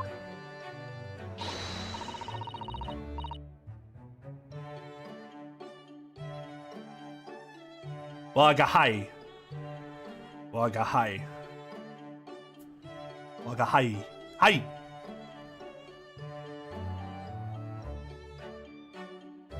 Oh, it's such a charmingly untidy collection of paraphernalia, isn't it? Japanese names are stuff that similar to Japanese at least. That's something I do try to work on in terms of pronunciation, like make sure I get it right. Just because I have a background in it, I like to try to keep as sharp as possible, even though my blade is terribly dull.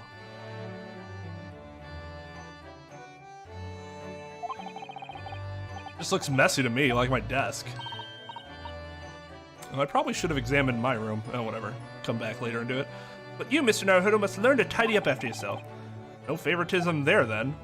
He said he had no work. Why is it fucking messy?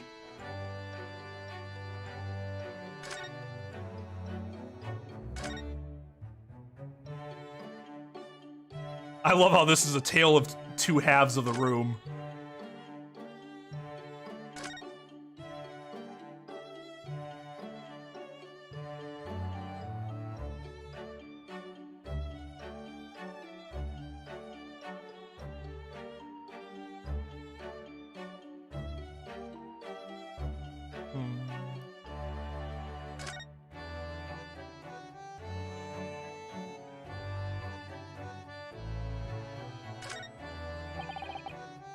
It's like the metal chest is being used as a table for tea and coffee. It's very sturdy, with an equally sturdy lock. Mr. Naruhodo, you mustn't go around opening things. I always have to keep an eye on you, don't I? You're very mischievous. How do you come to that conclusion? Fire's burning comfortably in the grate again today. It's a very different feeling to a Japanese hibachi somehow. Hibachi. Oh, look at that photographic print of a lady displayed on the mantelpiece. Could it be? Yes, it must be. It's the woman. Oh, how exciting. That's supposed to mean something to me?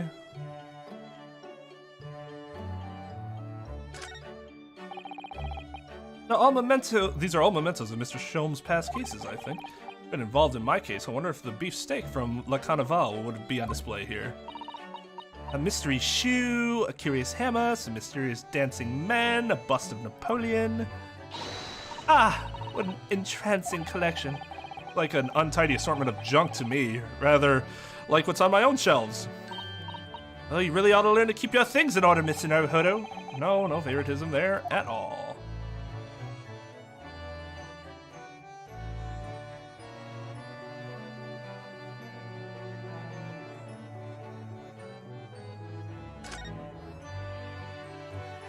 This? Ah, yes, the letters V and R inscribed on the wall, and bullet holes! Isn't it the initials of the Queen or something? So delightful to see it in the flesh, having read about it in the stories. It was so inspiring. I've fired 100 arrows into my own wall at home to make the character for Sue. Of Susato, you know. Dude, perhaps there are some things the great detective does that you don't need to copy. Super. This is where Iris notes down ideas, isn't it? She's writing down math equations. Let's see, what does it say today? The Boscombe Valley mystery. Oh, how intriguing.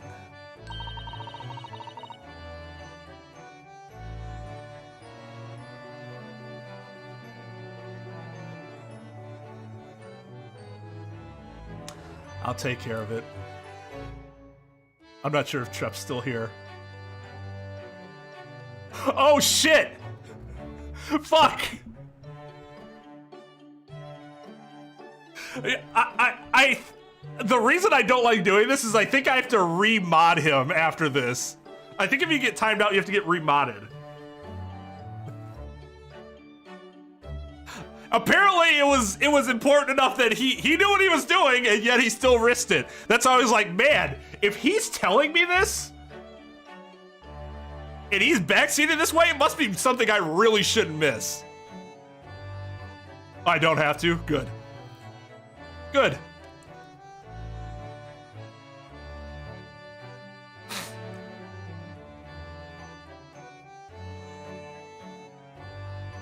Oh, yeah. I completely forgot about that. Oh. Oh, fun.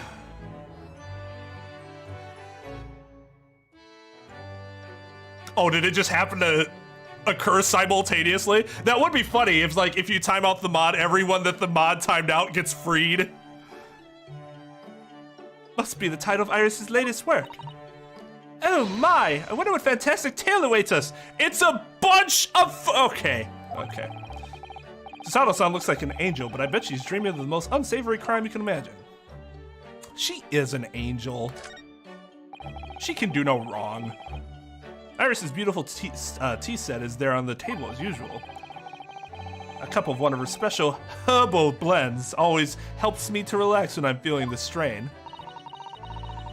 The English pastime of tea has many similarities with our own tea ceremony customs, don't you think?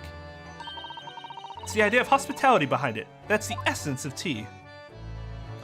Yeah, you'd have better hospitality if you just gave me something that tastes good. Oh!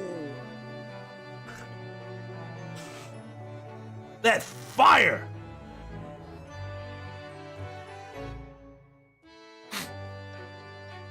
It was... It happened this year, didn't it? Nah. Maybe it was at the end of last year.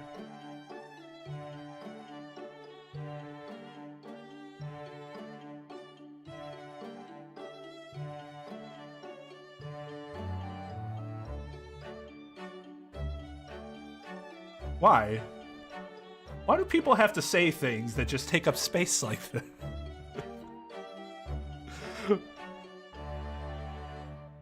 I just... Was it really that long ago? It was like 6 months ago, maybe. No, 4 or 5 months. I'm gonna think of it. I haven't seen Iris doing much writing recently. There's paper already set up in the typewriter. Look, as if she's about to start. Because they haven't done shit, I'm assuming. It reminds me, when I mentioned that Iris was in the process of writing a full-fledged novel, Mr. Natsume was most impressed. Ah, yeah, Mr. Natsume. That's what I'll be doing too once I get back in Japan, he said through tightly clenched fists and teeth.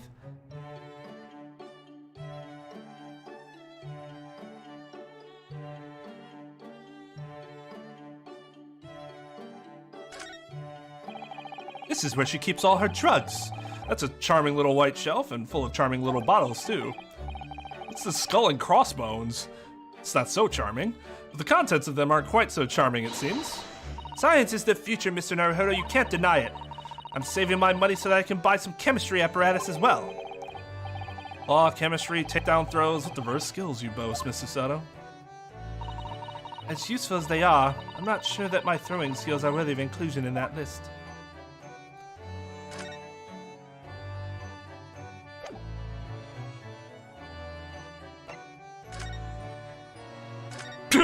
Wanting to die. So you want to die. You seem to be very unhappy this morning, Mr. Sholmes. What's happened? It used to be the case that in my hands, this violin sung like the dawn chorus. It's Melissanet. It's Melissanet. Its Melissanet tones would make flowers bloom. Oh, that's not conceited at all. It would? But now, the muses are unamused with me. The goddesses of music have thrown me over. This is very reminiscent of some faces that Spike Spiegel makes in Cowboy Bebop. Whatever do you mean, Mr. Sholmes? Maybe it's the hunch too? Spike was always hunched over? For hours I have bound, for days even. Through the night I have endeavored, but to no avail. That sound, my tone, is lost.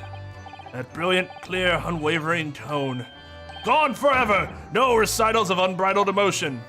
No more recitals. Oh, you haven't been practicing much lately, have you, Hurley? Don't worry, I'm sure we'll come back to you in time. Heed my words, Mr. Naruhodo. The goddesses of the arts are fickle.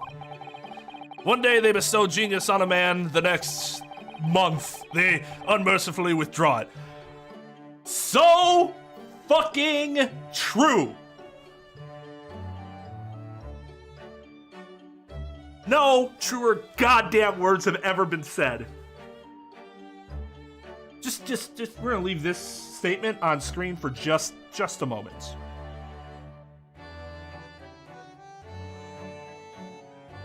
Surely nothing will happen to me.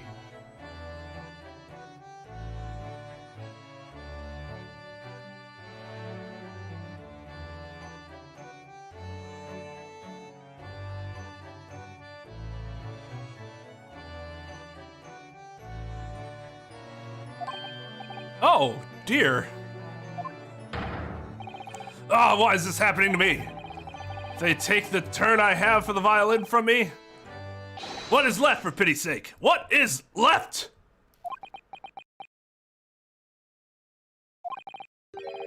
Deduction, perhaps? Isn't that what you're known for?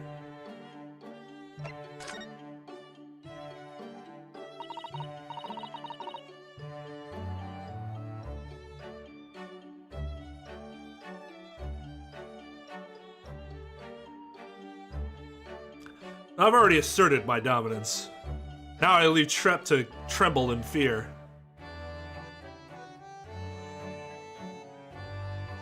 Fear will keep him in line. Fear of this battle station. Mr. Sholmes, I don't like to pry, but Tremble. the desk looks rather empty today. Ah, well done, Mrs. Sato. Your observational skills do you credit. Oh no, Mr. Sholmes, they pale into insignificance when compared to yours. Struggle not to notice, wouldn't you? You mean Early's grade analytoscope? That's Wendy Banks now. Sorry? It's at a windy bank?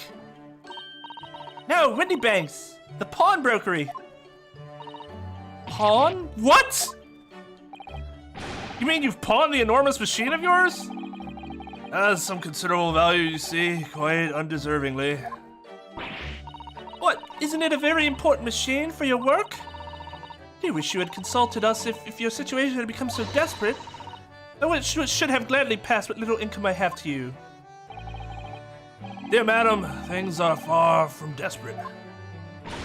What? But the pawnbroker has your wonderful machine. How can it be anything but desperate? Making use of a pawnbrokery is quite ordinary here in London, I assure you. Is it? It doesn't sound ordinary at all. It would seem that neither of you fully understand how pawnbroking works. Oh, What's to understand exactly?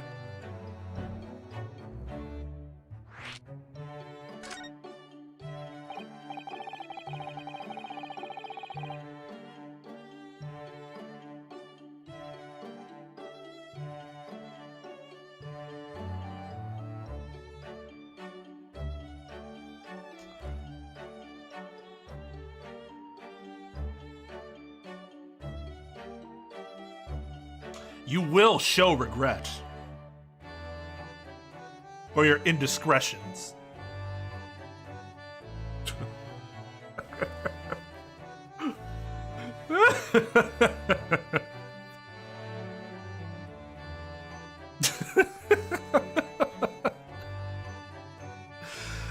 What did you mean when you said we didn't fully understand how pawnbroking works? The people of London, pawnbrokeries are akin to banks. Banks? On Mondays, merchants relinquish their finest jackets and trappings to their pawnbroker of choice. The money they receive in return, they are able to trade happily through the week. And then on Saturdays, they go to recover their things using the money they've earned. I had no idea. This has been a fascinating lesson for me. Everyone does it, you see, especially people in inner London. And should they have money to spare, they would purchase another fine jacket. Not to wear, obviously, but to pawn, should the need arise. Oh, how ingenious. So whenever we have something that's getting in the way, we leave it at Windy Banks, you see. Pawnbrokery can be thought of as an extremely secure vault. I would have thought that even pawnbrokers are different here in Great Britain. Of course, you have to watch Hurley with it. Sometimes he pawns things he really shouldn't. Don't you, Hurley? What does it matter? The world is dead to me now. Jesus fucking Christ, man! What do I have on me? Nothing.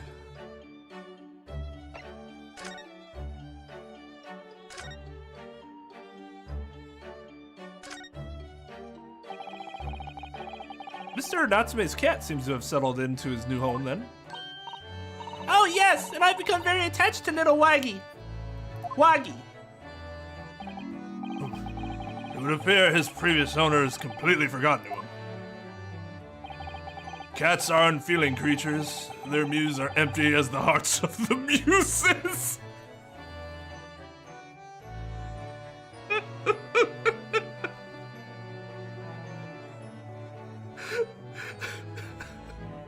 God damn, dude! Relax!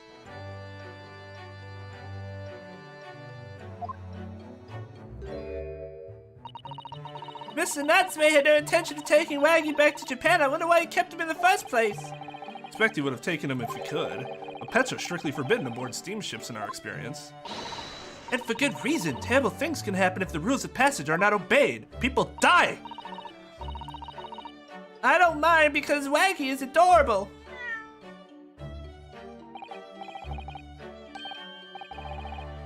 Yes, he really is. Oh yes, what about the door? I don't remember seeing that tiny thing in the main door before. Where'd that come from? Oh, you noticed? You're observant, Bruno. Look, I used this. It's my latest invention. What? What is that?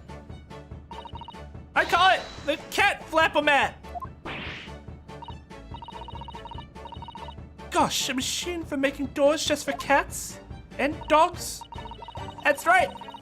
Can make a cat flap for a little furry friend, like Waggy, in seconds. And it can do it in any door at all, no matter what it's made of. Very powerful, you see. Wouldn't it have been quicker just to make the cat flap rather than making a machine to make the cat flap? Well, yes, maybe. But now I can make cat flaps anywhere I like. Oh, I think it's wonderful. Must make one for us in the door of our office upstairs, Iris. Really knows how to come up with unconventional inventions, this girl. Hey!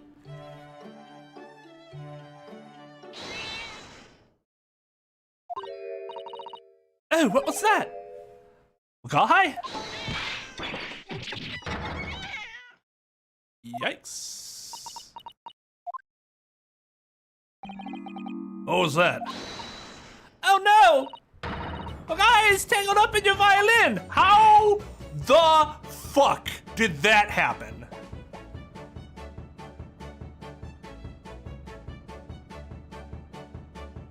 I think he thinks it's a toy. No! What's he doing to it? Oh dear, Mr. Soames' precious violin. Why should I care? What? I shouldn't be surprised. The cat is a more accomplished musician than I now. Mr. Soames really is in poor spirits, isn't he? Well, anyway, I'll put it back where it lives, shall I, honey? Of the cat's reach, if possible, maybe we should assess the damage.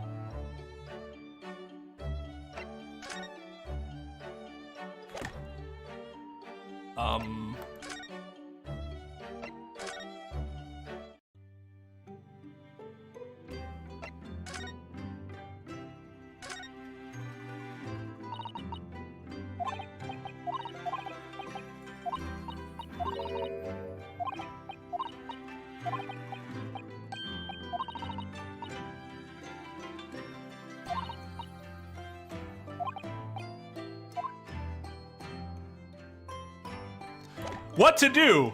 Hey, let's talk about my kimono instead.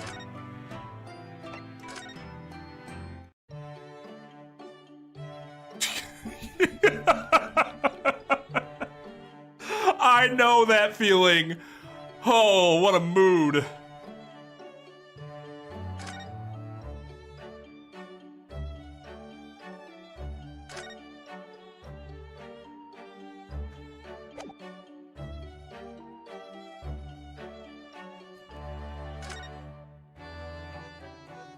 Did I miss something? Oh, the violin? Yeah. So this is the violin, is it? It's a Stradivarius, one of the finest violins in the world, made by the renowned Italian luthier, Antonio Stradivari. Oh, I see. That's like the only violin I know of. Probably because of Sherlock Holmes, and because there's a power metal band also named Stradivarius. Oh, I see. Doesn't really look anything special to me. And it was on the episode of The Simpsons. Homer just found it in a box of junk and had no idea that it was worth anything, so he just threw it aside. I happened upon it covered in dust, languishing in a pawn shop down a nondescript back alley. Is there any other type of pawn shop? The broker had no idea of its value, so I was able to purchase it for a mere 55 shillings. A fact I learned from Star Trek. How honorable of you. Until today, it had been my faithful companion in every great Paganini inspired performance I've made. I feel like I've heard that word before, but I don't remember how to pronounce it.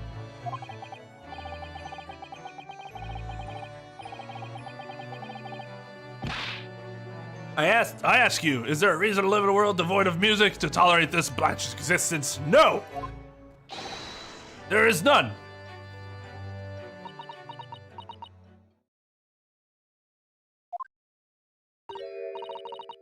Mr. Sholmes?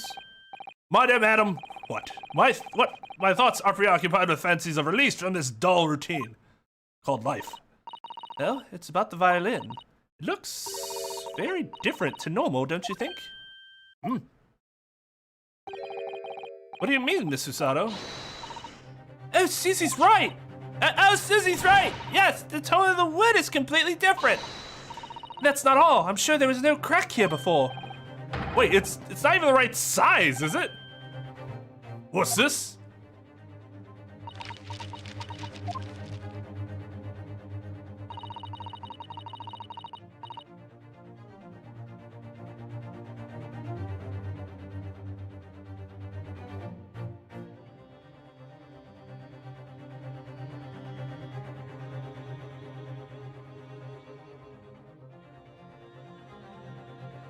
How did the master of noticing every little detail not notice that his violin was completely different?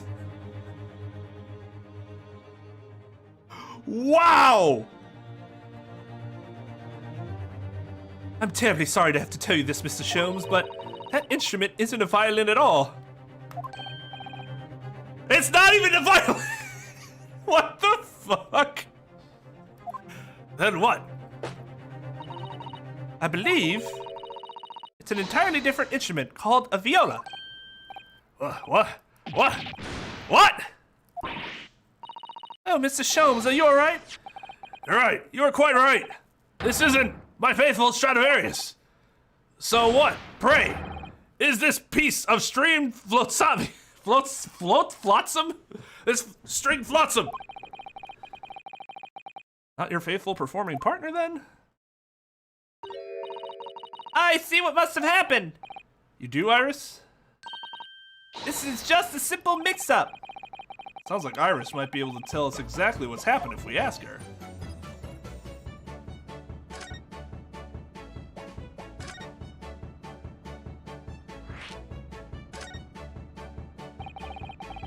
What do you mean by a mix-up, Iris? Well, you see, this viola, I mean, was at Winniebanks until last week. At the pawnbrokers. Not Mr. Sholm's beloved musical partner. There is a proverb from the East with which you are no doubt familiar, my dear fellows. Always let a beloved child travel. Yes, indeed. So you sent your beloved violin to the pawnbrokers in the hope that it would experience personal growth?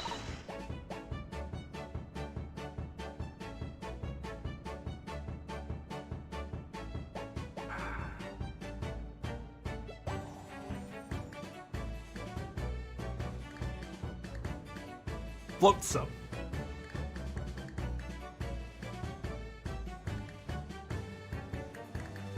What? Oh, what a wonderful idea. Yeah, if I do, no, Hodo, you're such a fucking idiot. That's when I pawned my great analytoscope in order to release my precious instrument. But it would appear Mr. Winnybank mistakenly furnished me with this tawdry fiddle instead. My ears cannot be deceived by the hollow timbre of this piece of timber. No, but your every sense was deceived by the fact that it just had strings. Pshaw, pshaw, flim-flam, flim-flam. A fine state of affairs this is. And why I always say, Mr. Naruhodo, never trust a pawnbroker. They will try to fiddle you. They will try to fiddle you every time. Bang, bang, bang, bang, bang. But earlier you told us that you can think of a pawnbroker as an extremely secure vault. Come, Miss Naruhodo. Dilly-dallying will get you nowhere. Sorry. Crunching your toast with that vacant aspect, freshing your coffee so obtusely. Are you not a little embarrassed by your own conduct, considering the urgency with which we are faced? Must visit Mr. Winnybank's brokery at once. That's right, isn't it, Mr. Sholmes? Precisely, Miss Susano, without a moment's delay. But I haven't finished my bacon and eggs. My dear fellow, surely you do not still intend to crunch your bacon with an increasingly vacant aspect, to fresh your eggs even more obtusely. All right, say no more, let's go then. Don't worry, Bruno, I'll be happy to heat it up for you again later. Oh, thank you, Iris. When that happens, I am rather curious to see what a British pawnbroker looks like.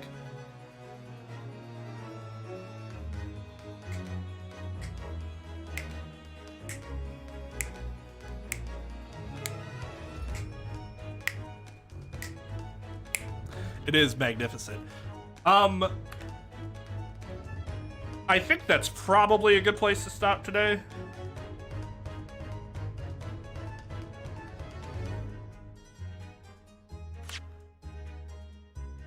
Yeah. I have to do some things. Just in case you did not see it.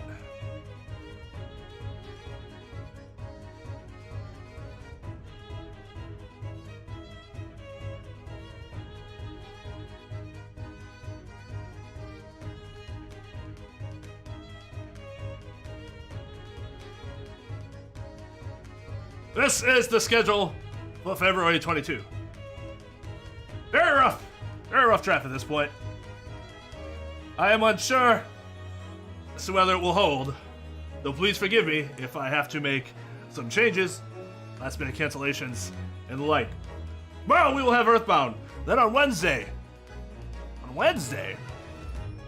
we will be doing a special early stream, extra stream on YouTube on Wednesday, in which we shall be looking at some more tier lists. Thursdays are blank for now just because I don't really know what to do with KY Spot at this time. I can't stream in the morning on Thursdays because I'm up late on Wednesdays streaming on Twitch, and I can't stream late on Thursdays because I have to be up early streaming on YouTube on Friday. Very much like Sunday, how that works.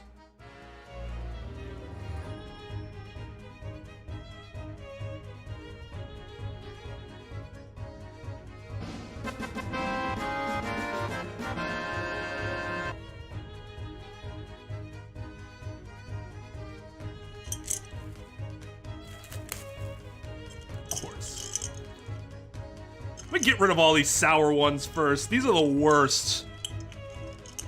Where are you, sour? Oh.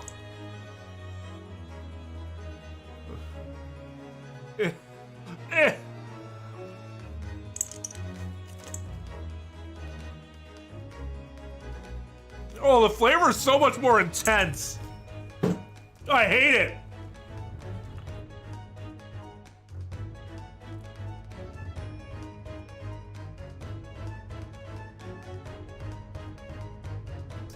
Oh, my breath. My breath for like an hour is just gonna be pure orange.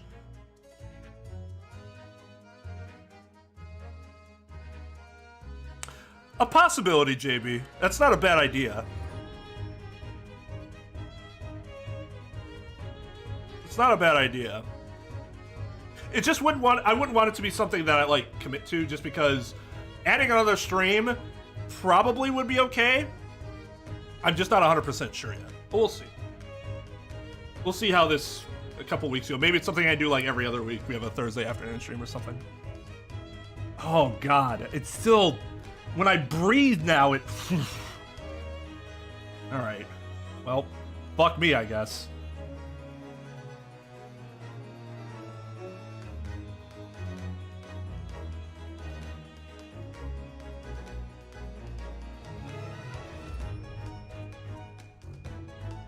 All right, I'll be back tomorrow with Earthbound. Ugh. And then more of this on Friday, but you'll want to catch the Wednesday stream because that will have some more Ace Attorney and Danganronpa tier lists, including husbandos, as well as Danganronpa waifus. And I'm revisiting my Danganronpa case tier list because I looked at it again and I'm not sure why I placed certain things where I did. I want to give that one its due. So yeah, everybody have a good one. Thank you for watching. Thank you to CJ for that $5 and the piece of orange candy. You guys take it easy. And yeah, stream's adjourned. I'll see you next time. Or no, I allowed drunk shit.